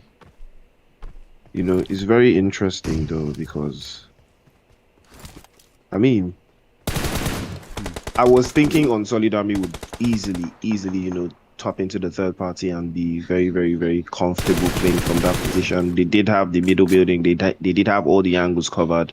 But unfortunately, look at them now. They're on the back foot. And now Team Oxygen have occupied the majority of bootcamp and they are trying to claim the position for themselves. I believe they have a strategy that they are trying to implement here. And I'm loving it. I'm loving the fact that they are sticking to the plan. Well, hopefully that strategy does work through, as we do see trouble in the down floor of the main building. Beautiful grenade being sent out, but it's pretty much uncooked, giving that player there a lot of time to think. And I think at this stage, this is where you start to practice, because this is scrims. This is where you start to practice how to throw those grenades, keep the grenades hot in your hand, and that's the way to do it. Ooh. As JC goes down, Amar is good for 2. As he's able to get 2 players there from Unsolid Army down on their bellies. Unsolid Army left with 1, which is going to be Retro, out there in the ditches of bootcamp. Atimagbo, worldwide. That's the sound that gun makes at night. And it does connect. On Solid Army losing yet another 2 players inside of bootcamp. Unfortunately for them, I believe that is part of their strategy. The strategy is just to get knocked and be sent back into the lobby. So they are doing very, very well. You know, you can see that bridge though is being occupied by a lot of bodies, and I believe there's a bridge action going on here. A knock has happened. I believe that's Team Extreme in serious danger on the bridge right there. Ladies and gentlemen, just in case you not hear it, Priest actually said on Solid Army is coming here to donate crates. Damn, bro. That's not what I said. I said that they are learning strategy. Crowns, don't put words in my mouth. Crowns, do not put words in my mouth. I said that they are testing their strategy and it seems to be working. Yeah, exactly. That is what I said. Anyway, Goth Esports are borrowing some of Unsolid Army strats, as they do get one of their players down out there in Ulenia. Extreme Esports looking to be angry. One of their players did get panned. I can understand why you'd be pissed. Choco does go down on his cover fire, and this is what we start to talk about cover fires, being careful, because your cover fire does not mean you have to be making all the noise. You're supposed to be the stealthiest person on the team, but if cover fire they chop knock first, then which kind of support you be? Well, cover fire, you know, the person that's playing support is going to be the cover fire team, the cover fire player for a team that's going to make an assault. Your spray has to be immaculate. Your teammates have to believe in your ability to spray from any angle or any position that you decide to find yourself in. So that's one of the big qualities that's required for anyone that's trying to play support. So, you know, in a split and in a push, you know, so this is the time to actually test, you know, your ability to cover fire for the rest of your teammates. The moment the cover fire, the person that is providing cover fire gets knocked, you know that's a GG's. Definitely a GG's, and we do see the fights continuing out there on that northern bridge, or sorry, make at that western bridge of ruins. Duffy finding himself in a whole lot of trouble as he's getting pushed now by the side of Goth Esports. He's able to get 1 knock to buy himself a little bit of time. But Extreme Esports, they really need to grab this revival to Choco, get themselves a little bit of numbers advantage. Yeah, like it's always a smart move to recruit the numbers, but I don't know why Luffy is leaving his teammates to bleed out. Wow, Luffy, it be your own niggas, Man, Duffy. Duffy. It really be your own niggas. Enemy of progress. Duffy and this Choco don't like each other. I think I've been able to deduce that from what just happened now. Definitely, they don't like each other, and they'll probably disband very soon. Just watch Duffy's story this night. Free agent, man. Jesus, if not me, I go put down from point. I don't even put down come out. FA, free agent. DM me for my achievements. You don't know what I've achieved. DM me. I'll give you my achievements. Cute Sean X. Sorry, Please, cute Scramble. Choco. Cute Choco by not reviving him. Anyway, Definitely, that's the best achievement you can see right now. That's a beautiful spray, though. That's a beautiful spray onto the guys from Extremist here. You can see them, the violence continuing to send towards their side. The guys from Foul Play, I believe, was that still the Extremists, still trying to find a position to play from 3 eliminations to them. Sleep doesn't. Was that 0? Slick actually doesn't have headphones, because if he did, he would have heard of Chapo, but he finally does. But his teammate is there, Zombie, to actually give him excellent cover to get that one player down. And I guess he probably knew what he was doing, but he's gonna get third party. It's Sandhawk head as the off angle comes through from Rag and Bone, gets it, but Rag and Bone is getting third party by the side of Cyclone Shield. Sandhawk at its finest. The violence just keeps on violating, and that is what you love to see. The Extremists, they were looking very, very comfortable in that position, but then again, you can see that it is all about having the right equipment for the job. He definitely did not hear the ops grinding around in front of him, and unfortunately for his teammate, he paid the ultimate price, and he has been sent back into the lobby. 21st century have started once again. 21. Wahala. Get no drops for the drop shots, but it's not going to be enough, as he would eventually get thirsted by that man Zombie, sending him back into the land of the dead. But Zombie, he does look like he would be in a whole lot of his skirmishes. HP not the best, as he would eventually get taken out by Cyclone Shield from the top of the hill. And I don't know if that guy did not hear it, but what? No shot, why did not? Oh no, foul. Oh my god, what is going on? I was expecting a whole lot. I was expecting something else to happen there. But I believe the guys from IC, with their 4 eliminations, they're just going to, hang around and keep this one around. The play zone has moved a little bit towards the center. It has centered up there, and no one is coming in from the west. Look at that camp Alpha. There's no one coming in from that position. All of that area is empty, So who made those rotations? Who spotted? What a horrible spray. Porero. That's a horrible spray. Wow. Falcon X definitely not doing the work. And yep, once you potato, you're supposed to collect. Now that is that is a correct spray. That's what you get when you don't spray well. Don't potato Next like that. Spray well. Damn, bruv. Jeez. Next time, spray well. When they don't catch you for street. If you potato, you kill by nade, you die by nade. But if you potato, you die by non-potato. Come on. I feel like those were easy shots. Given that Falcon actually did have, I swear, he actually had a lot of time.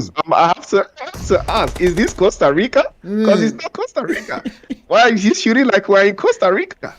Come on, give me that thing, man. Let me spray you well. That's what that was about for real. That's a beautiful spray, though. And you have to be right with your shots every single time. Every shot has to count. Well, grenades also have to count, as one player does go down for the side of Men of Blood, but the cover fire coming through from Amar C is actually going to be enough to keep the players there from Oxygen alive in this game. Yes, sir. 7 eliminations to them, and you can see that I believe he is heavily being carried, but inside that boot camp you can still DBS not saving anyone this time around. 21st century player again. These guys they just cook today. They cook. Oh, 21. Beautiful grenade. Excellent push coming through from 21st century, as they're able to increase that elimination count to 8. And right now, they're just bringing in players, bro. How many players can you have on the team? 6, no? Come on. And we're not seeing 6, Ben. Oh, okay, I see it now. I think 6 Ben. Quexar is not even in this game, and they're already up by 8 limbs.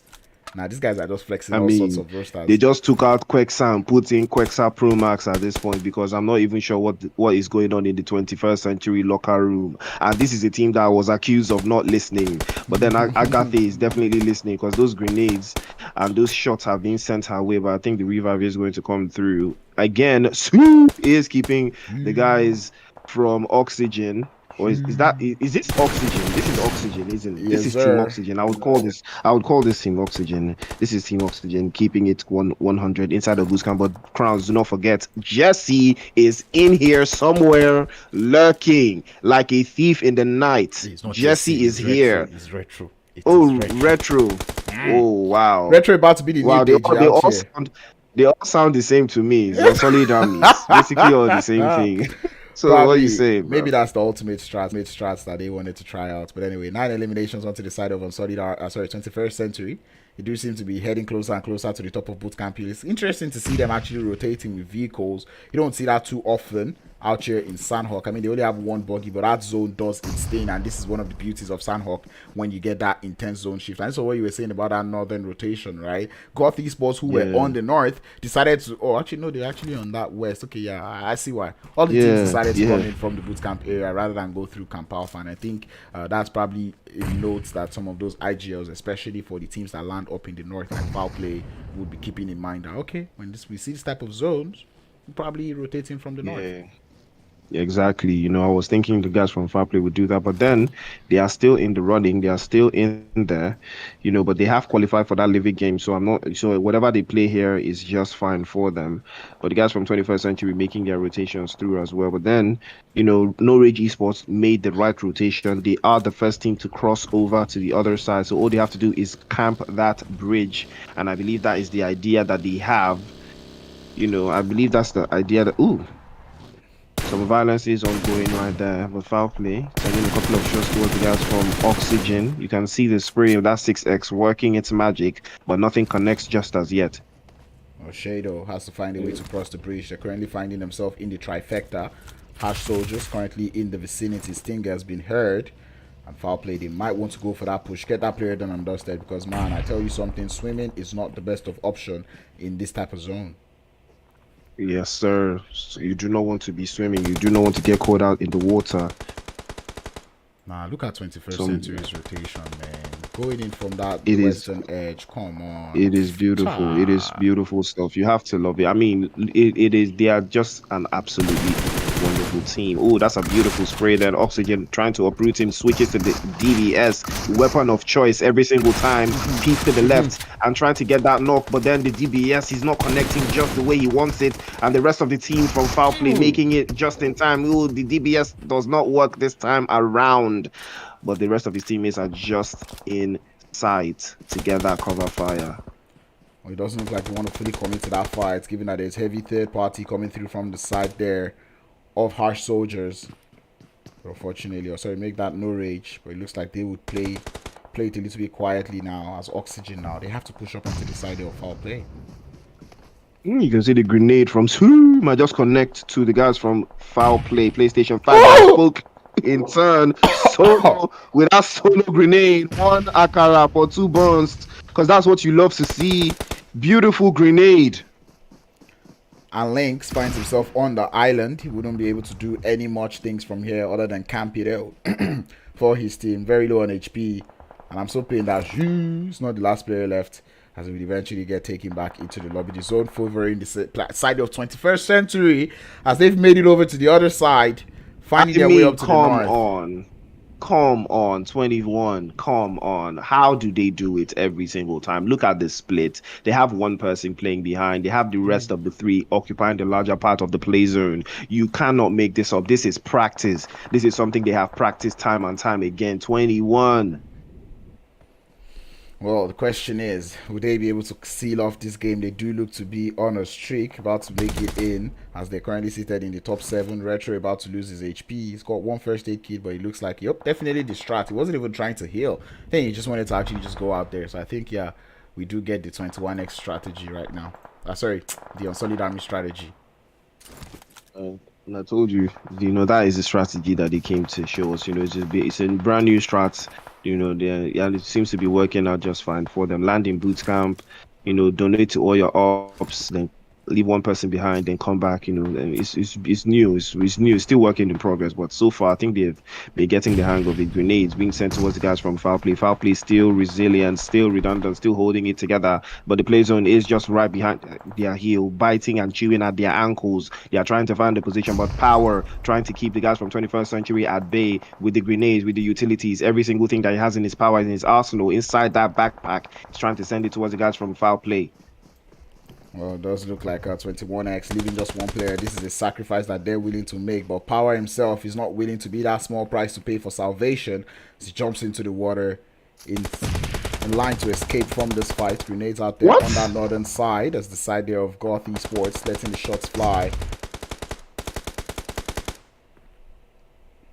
Well, this is absolutely incredible stuff. The guys from Goth Esports, 21st Century, Team Oxygen. I believe Team Oxygen has made it into that Livic final so far, because the rest of the teams inside here have already made it. True that. True that. 21X though, the zone starts to move. Nodi trying to see if he can hold up the side there of Goth Esports. He does go on for the push as the cover fire has done some of the damage. Goes in, takes a couple of shots. Not quite able to get the knock, but his cover fire is excellent. Gets that knock in the side of Agathe. Puts it in the work onto Goth Esports. No Rage also finding their way into the circle, but Harsh doing in a whole lot of work, not being the nicest, as they will continue to let the damage fly onto No Rage. No Rage in serious trouble right now. The team that did make the first rotation, unfortunately for them, they are already falling short. 21st Century already with double digit eliminations. They have 10 and counting, already looking for more. They're trying to seal the deal, trying to end the game for the guys from foul play, but no. Solo picks up instead, gets the knock on Agathe, and the confirmation just comes right through. 21st Century unrelenting once again. 21st Century dealing all the damage. PlayStation 5 knocked down, and it's all left to Solo. It looks like a 1v1 DBS versus Vector. Who's going to take it? Solo peeks to the right hand side. He's trying to find the position, but his teammate is still knocked down. PlayStation 5 is still on the ground, and he's begging for that revive. Is the revive going to come through? No. Solo decides to loot instead, and now the revive might not even be coming through, Crowns. I think he just needs some nades, and that's exactly what he's trying to do. As Solo Power overcooking those grenades. Now we find himself in a 1v2 situation. He does send another one through. Is he going to get the bounce? Yes, he does, but not quite getting the damage. As we're now down to the final 2v1. They have made the right choice. They have increased their numbers. Nice a 2v1 situation. Power. Is he going to be powerful enough to stop the two players from the guys from foul play? Foul play looking very, very strong. They are sending all the grenades, although their grenades are going off in the wrong direction. But Power, finally, a grenade does connect to him, drop him down to a couple of HPs. He might just decide to let the play zone to claim him instead. Yes, the play zone does do the claiming. 21 once again in second place. I fix my encoding lag. I start dropping frames due to network. Yep, I'm not streaming on Sundays again. Like, now it's a thing. Like, I'm actually not going to stream on Sundays again. But anyway, the stream will clear up, especially when you start getting towards the ending. Because right now, I'm still lagging due to network. But anyway, foul play, able to get it done with a winner chicken dinner with 7-8 eliminations to go alongside. 21st Century continuing on that prowess. They're definitely giving some teams the chance to, play a little bit I say bad, but they want to finish in like 6th place, because obviously 21 is up ahead, so if it's going to be like top 4 or something. But anyway, 21st Century quite able to do it in 2nd place. Harsh Soldiers making it into Livic as they finish in 3rd. The side there of Oxygen in 4th, No Rage in 5th, side of Goth Esports in 6th, Unsolid in 7th, Cyclone Shade in 8th, Death Note and the guys there from Team IC in 9th, Men of Blood in 10th, 11th is going to be Extremist, and I don't know, from 12th downwards I feel like there's no chance, and we'll definitely be seeing what teams made it into Livic, as we'll be looking forward to getting into that next Livic game. Man, that was an absolutely beautiful performance to watch. Coming in from 21st Century once again, they have been on par the entire time, from Quexa to Nodi or to whoever it is they want to put in there. 21. The anthem of today is 21. 21st century definitely coming in today to show a whole lot of prowess, but I mean, they already made it into Livik, so it's a question of can they just, you know, put the cap on the top, because I tell you, this is definitely consistency at its finest. Winning the first game, going to the second game, finishing second place, third game, they're finishing second place, so man, you can tell that they've got it right. But that being said, we're about to get into the last game of the day. It's going to be none other but Livik. Will be right back. I'm trying to see if I can figure out what's up on my network so you guys can have a clear stream later.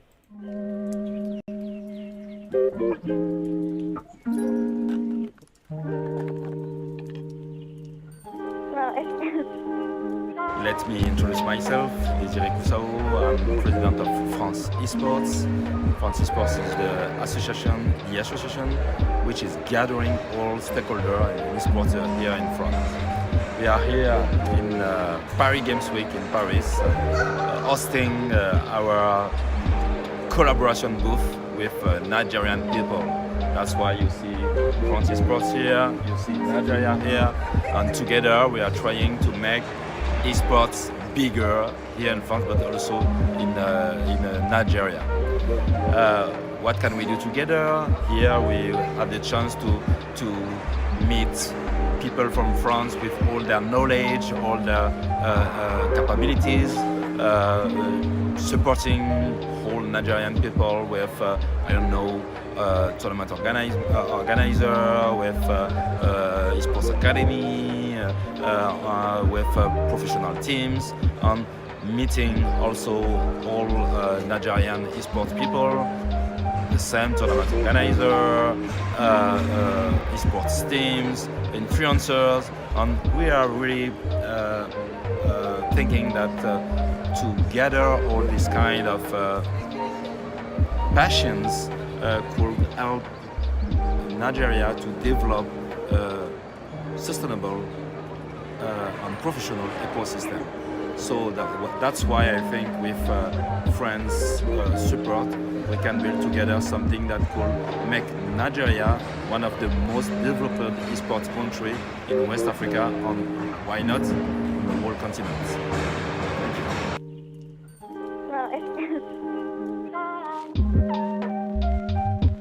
Thank you.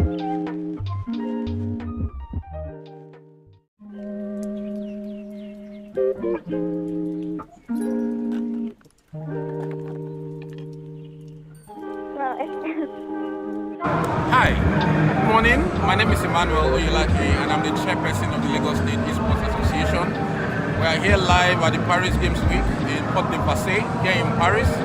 And we're here with the Nigerian contingent to this event. And what are we here to do? We're just here to seek opportunities, seek collaboration, see how we can grow the esports and gaming community in Lagos and Nigeria. You would agree with me that the community is huge in Nigeria, and there's a lot of opportunities there. And we thought to be here, with the support of the French Embassy in Nigeria and also the Lagos State Sports Commission and the Lagos State government, to come here to project Nigeria. Like you can see behind me, we have Nigeria. It is the Nigeria stand, and we have the major stakeholders from the Nigerian esports community, the likes of Gamer, Contender, Kucheza, 1080, which other brother would I mention, Zanoza, we're all here, bringing the Nigerian vibe, taking Nigeria to the world, showing them what we have, and also looking to attract a lot of attention and support for what we're doing back in Nigeria. I must say that the French Embassy in Nigeria have been very, very supportive, and also the French community here also. They have been super, super fantastic, all ensuring to make sure that we develop and grow our esports space in Nigeria. And I'm sure that at the end of this event, there's a lot of good things that will happen, with esports in Nigeria. There's a lot of conversations happening at very high levels, from government to government, from private organizations to private organizations, B2B and the likes, So it's just all good vibes and good things about to happen, once we're back in Nigeria from this event. Thank you.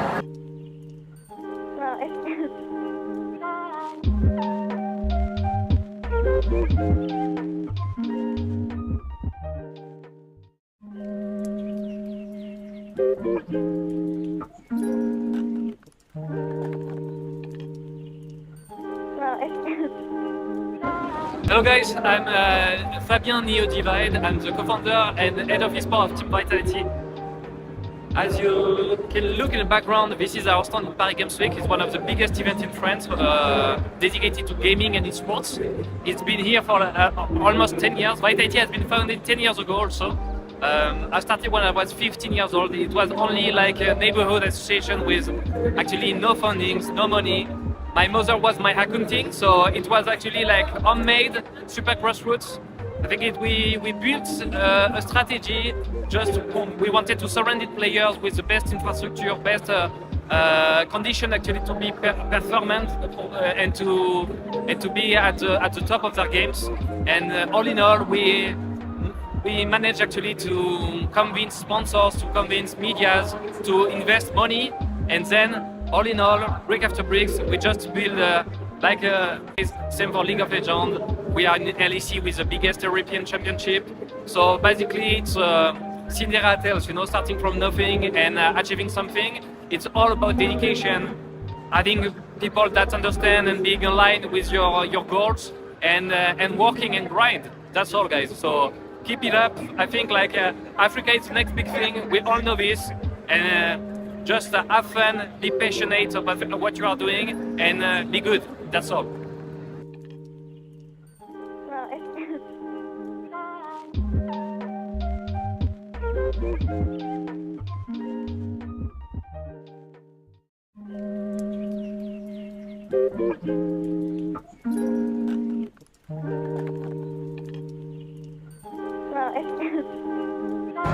Hello, I'm Xavier Calvi, the CEO of Star Esports, the first Franco-Nigerian esports company in Africa.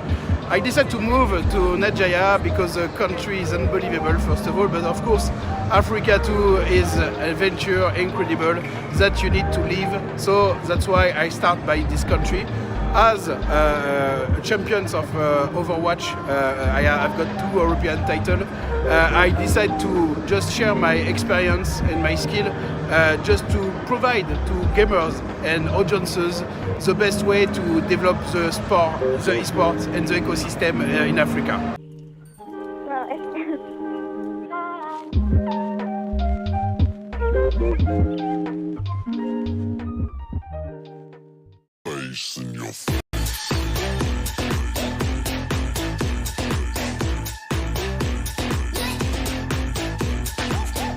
Hey, what's up guys, from Michael Palm here, also known as Lens, and on behalf of my team here, who finished 7th in the just concluded Nigerian Pro League, we want to say that we had just a very lackluster performance and we could have done better, but that's how the game is. You win some, you lose some, and so on. But from the organizers' standpoint, we feel like they could do a lot better with the structure and the prize pool so that everybody goes home happy next time. Thanks so much.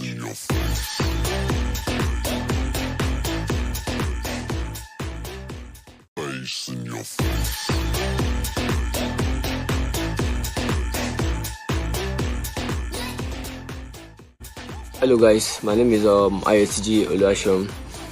My in-game name is 03Nexus018. I'm the clan leader at the IGL of O3 Brothers. Yeah, we finished first place in the last season of MPL. And then our experience in the tournament was very, very good because it was a nice competition, so we could learn new things, we could learn how to rotate and new strats, and then it paid off well. And we hope you guys can get us a better stream and then increase the price pool. That was all. Thank you very much. Thank you Carbon, thank you 1080, thank you MPL. God bless. What's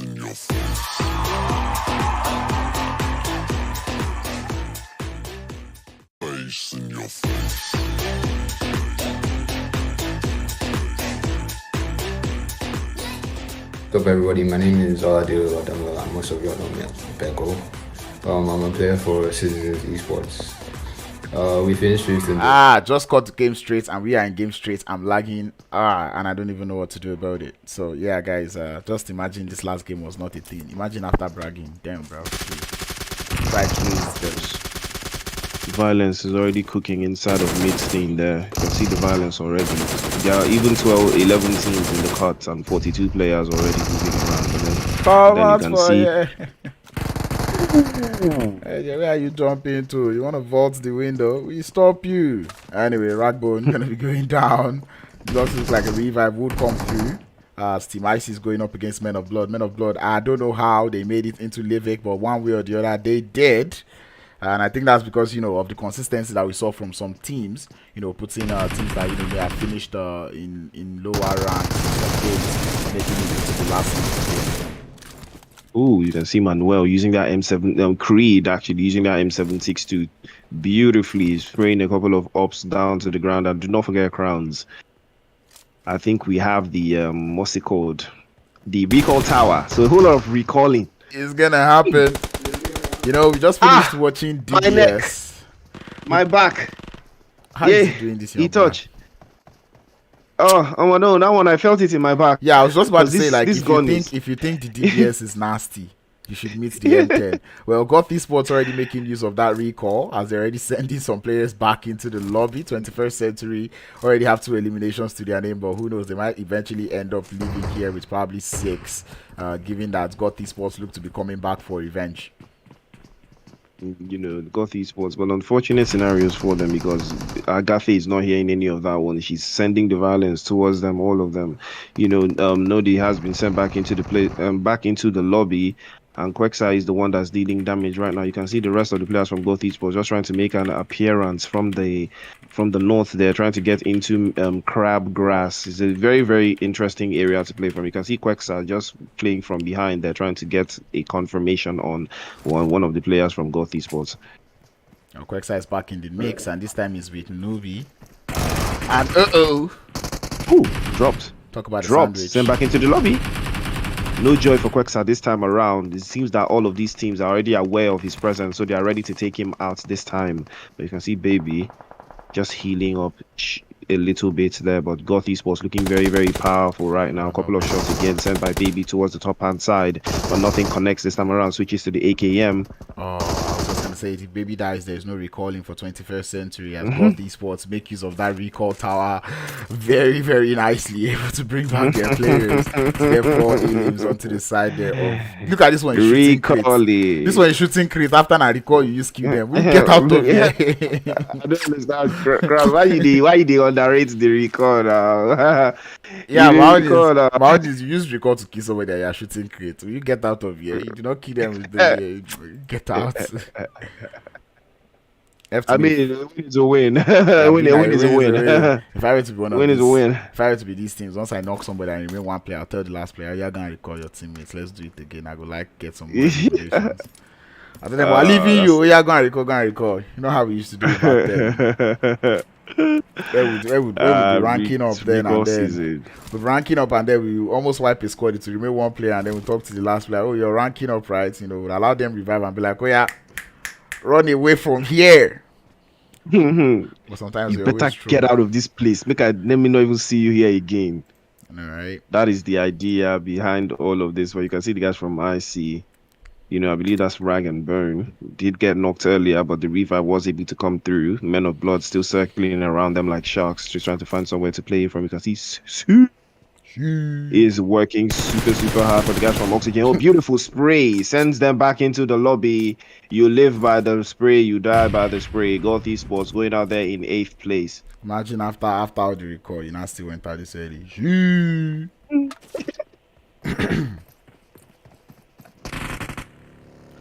No rage. You should be locked up. Wahala. Oxygen going up against No Rage. I'd like to see how this fight ends. I know it's gonna pull up some kind mad trolling. As we can see, shots going back and forth. One player left for the side there of Oxygen. Nobody is almost trying to get Armani down, but unfortunately, it's not going to be enough. As Oxygen now, they have to send the rest of their player to come. There's still time for that recalling, I'm sure. But then imagine camping at a recall tower. That's next level camping, though. Imagine camping at a recall tower. That's big. You're big mad, bro. You must be big mad. But the rest of the players from Oxygen, and I believe that is who that sends the first shot towards the guys from No Rage Esports. Shrapnel sent down immediately with a Molotov cocktail there. Connects the first one. Might just connect the next one this time around. Norwich Sports suffering that one as Control will be the last player left and he cannot even revive. Out there in the FPP mode, he's good for one. Tries to get the second, but with the drop shot, would be able to get that knock and send the side there of Rage of Norwich back to the lobby. 6 teams left. Five eliminations for Sue there, carrying the rest of Oxygen on his back. It looks like Oxygen is cooking something very, very interesting. And look at that, the recall is going to come through for Oxygen. But look at IC there, just on top there, trying to keep a position against the guys from, I believe that is Men of Blood. Chilling out there in Midstein as we see Afro Esports drawing closer and closer to that recall station that is very close to Blumstar. I'm pretty sure Peachy may have seen that player landing and he's like, come on guys, this guy's just recalled. You know, probably trying to see if he can get closer and closer. He does spot one, trying to gather that information, but his teammates not quite caught up to him just yet. Yes, definitely trying to get closer as Peachy peeking in, getting a couple of shots towards the guys from Oxygen, but they should be careful. Shoo is inside there, so they need to be very, very careful. He's going to be spotted very soon, and a couple of shots have been sent, and I spoke too early. Peachy tagged down to about 1 HP. He has to be careful now. Afro Esports, I don't understand the play. It's taking them forever to form up on Peachy's location. Does look like Neo is looking for that off angle onto the side there of Team Oxygen. Oxygen do find themselves in a huge skirmish. They might just get taken out from every single angle here as that building is hugely exposed. Neo's angle does walk through. Potato is not going to let him connect the shots, but he's going to be able to get the second one as his teammates lay some cover fire to get the third player down in Shu as Lynx will be the last player left for Team Oxygen. Lynx is the last player left for sure. Marambo 44k is trying to come upstairs so he can get that revive, but the grenade might just come right through from Neo. It might just connect this time around. That's a beautiful grenade again, but the burning sensation he can feel is because they've spotted him, sending him back into the lobby. That was a burn, a big burn. Turned out they just let him cook. They literally just cooked him inside there. It's so funny because majority of the fights that are happening right now have happened at recall centers. Rah. But anyway, these guys. Now the new drop zone now. What you saying? I tell you. It's funny because even people that decided to camp the recall center ended up getting taken out. You know, we'll not mention names. Battle of the recalls. Foul play. Getting their hands dirty. I believe that's IC instead, getting their hands dirty with a beautiful confirmation on, I think, Men of Blood catching them unawares. I believe Creed and Manuel. Is that Creed and Manuel? Yes, sir. Creed and Manuel, the last two players left. And, well, if I were to be them, I'll be looking for a way to get the recall rather than going down. Creed, the last player left. And I don't know what the comms are right now, but I think it's probably go recall. As we see that instant fallback coming through from Creed, but he can hold it up in this 1v2. I'm pretty sure he's feeling confident in himself, but his teammates, how confident are they in him? Are they begging him to go for the recall, or are they telling him go clutch this thing? I wish I could hear their comms right now, because Creed, all he has to do is just hop a little bit towards the east. And there is a recall center waiting to save him and bring his teammates back in full fashion. You know, but then he might just decide to take the 1v2 this time around. El Chapo picks him to the left-hand side, trying to get an angle on him. He peeks again. He tries, gets the first knock. That's a beautiful one from Creed. And now it is Rag and Bone trying to find an angle from the right-hand side to play from. Peeks in, takes a couple of shots towards that Scar L, and he tries to connect to Creed. Now Creed might just pick in again, gets him down to about 40 HP. The jump shot connects. Creed is the man. Creed is definitely the man. Yes, sir. Just like I said, the Western Recall Center, the Eastern Recall Center. The Eastern Recall Center is the one he's going to choose. That's the closest one. Look at that. Yes. Now all of the Men of Blood assemble. Let's Avengers. Yes, assemble like nothing happened. Like we didn't get lobbied just now. You know, the Men of Blood. Bring us. Men of Blood. Let's bring them. And there we go. They will be coming back. Creed and Manuel. They will just land straight in Midstein, pick up their loots, you know, like a beautiful reset and continue. Continue going. Like, it's so interesting what the recall tower does. It is so fun. It is so fun to watch. But that's beautiful, beautiful stuff from Creed there. That 1v2 was beautiful. He gaslighted the guys from IC into taking that engagement, and they got overconfident, pushed him individually, and paid the ultimate price. He had a better angle, better position. But here comes foul play. Nobody. Funny how this is a map filled with third party promise of third parties every single where, but foul plays have not gotten any elimination. Yeah, right. And I don't know. I think they've not just been able to find anybody quite yet, but I think they've not gotten the memo that the place you have to be is the recall centers. We're down to 15 players and 4 teams. And remember, whichever team wins the Livic game gets qualified to the final Scramble, final game of Scramble on the final day. Man, whatever. They just get to play the T game competition at the end of the month. Yes, sir. Do not forget, you win 10N80 exclusive merchandise for your team. That is part of the things you win at the end of the month. So if you are going to be the winner, do not forget to follow us on social media, 10N80 Play, Twitter, 10N80 Play, Instagram, and do not forget to subscribe, share the stream. You heard the man. Be sure to follow what that man has said. Foul play, already finding himself in a bit of a skirmish on the side there of Afro Esports. Peachy able to get 1 knock onto the side there of foul play. Question is, how badly do they want to get that revive? Smoke's been deployed. Lone Wolf is going to go for that revive up onto Shay, and it does look like they'll be fine. That's a sexy grenade up onto PlayStation. Doesn't quite take him down yet though. That's a PlayStation oh, that's a beautiful grenade. Connects the PlayStation 5 and drops him down. Peachy doing absolutely peachy work. Afro Esports, they will not be denied this time around. They are going to run through the lobby and they are going to do absolutely anything that is required. Neo, I do not know what the plan was, but definitely I think it was to spoil that vehicle, as he's not quite able to use that vehicle to the best. I would have expected him to go for a flank out there, but unfortunately he didn't seem to want to do that one, as foul play. Still on the disadvantage, 2 players down now, but it does look like Solo would get revived. Yeah, the revive is definitely going to come through the play zone. Just made a little bit of shift towards Gronos there, and nobody's inside the play zone except the guys from Afro.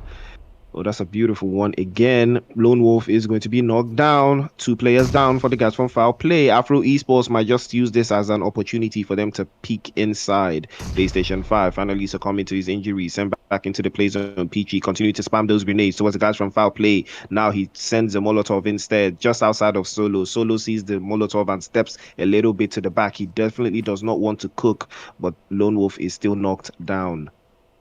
I mean, they do have the monster truck to work with. Neo is getting pushed from the side by Shay. Question is, how sneaky is he? I think Shay now is definitely aware of the position. Neo not quite playing that flank well, giving guys there from foul play a little bit of a breather. Like I said, they have 2 vehicles. They might just be able to play that ridge line and get into the circle, and it looks like that's what they're doing. As Solo does come through for the pickup, and they will be heading straight into the circle. And this is what happens when the person on the flank does not pull his weight. Yeah, that's an unfortunate scenario for the guys from Afro Esports there. Yeah. But then, you want to recall? Spray and pray. That is the name of the game. Instantaneous spray right back from Shy there. Sends a couple of shots again, but he is going to be too soon. Headphones in the mud, man. Because Punk... loud. Punk definitely did not hear those footsteps. Afro Esports down to 2. It's going to be Peachy and Jev. Trying to hold it on. That shotgun sent him all the way back to Poto. And sent him again. Fear this gun. Fear it. Oh, taps him up. Afro Esports would definitely be able to get that one. And I would call for the recall before you even try to revive. I think the recall would have run out by now. How about now? Shina recall season with the recall. The recall was all finished now. I'm pretty sure they've got one more. Oh wait, stage 5. The zone already closed up. Yeah, the zone has to close the recall. If not, people go to recall for outside zone now. The recall, it will never end. Anyway, there's 5 players left. It's a 2v3. 3 players on the side of Free Esports and 2 from Afro Esports. And if you recall clearly, IIRC, Jesus. If you recall clearly, if you recall clearly, Afro Esports finished second place in the Livic game last week. So And going it looks into this like game, they it might looks just like they might finish just second finish place second again. again. Oh, Wahala, Because I can see wahala. Afro he is trying to find a position inside there just behind Peachy there. And Jagaban has spotted their positions from the other side. So now the guys from Afro are in serious danger. They need to be very careful. Peachy, as he climbs on top of this building, he is going to be spotted by Jagaban. He needs to be careful. Oh, this building has been knocked right down and is all left to Peachy. Afro Esports once again are in danger. Second place is already smelling for them. Peachy is the last player. He's going to take on the 1v3, I believe, against the guys from Afro Esports. You can hear the bullets ringing outside. Oh, that's a beautiful spray, but no, that is going to be the end. What is mostly means the fact that they just out here saying people were camping recall, but they were the ones, but will not. But we have you on tape, Deji. Deji, we have you on tape. I don't know, that man We seems have to you on forget tape. it. Anyway, the have guys him on there from Free Sports get that second slot. Jagaban, Abubakar, Ramsey, and Hawkeye. I remember calling Hawkeye a lot last week, and it does look like he can do those eliminations. Pulling up when he mattered the most. Gets in the elims and the winner chicken dinner in the Livic game, doing it with 9 eliminations to go alongside them. Afro Esports finishing second place with 8. Actually, let me do that math very well. That is 8, 9, 12. Now, I want to push an agenda, but it's not going to work regardless, though. I was going to say, like, if they do it by, not just who won the game, Afro Esports might just have a chance, but I don't think that's actually possible, as they do not have enough elims to actually overthrow the guys there from Free Esports in first place. So definitely Free Esports are getting that slot. Oh, yes, unfortunate. I do not want to be Afro Esports. I mean, second place back to back, in 2 weeks in a row. That's unfortunate. I mean, and they've been doing so well, finding themselves, in Livic back to back again. It's no easy feat. Unfortunately, they fell short this time around. Hopefully next week they can do better. But then that was absolutely beautiful to watch. That was some fun. I had fun. I really had fun. This was fun to watch, especially this game. Like that M10. They spray that M10, just they spray. Well, it's good to see. I definitely had fun too, even though my network was doing a little bit. Hopefully next week we're gonna see better plays, better streams. We're definitely working on it. I don't know what's up. I'm not gonna stream next week Sunday, hopefully. Or I'll try not to stream next week Sunday to see maybe it's a Sunday thing or if it's a priest thing. But ladies and gentlemen, thank you all for tuning in to Scramble for this week. We've had fun. Continue to practice. Continue to get better. Congratulations to Free Esports on behalf of 10 and 80. We say thank you for tuning in, and we will see you next week. Have fun.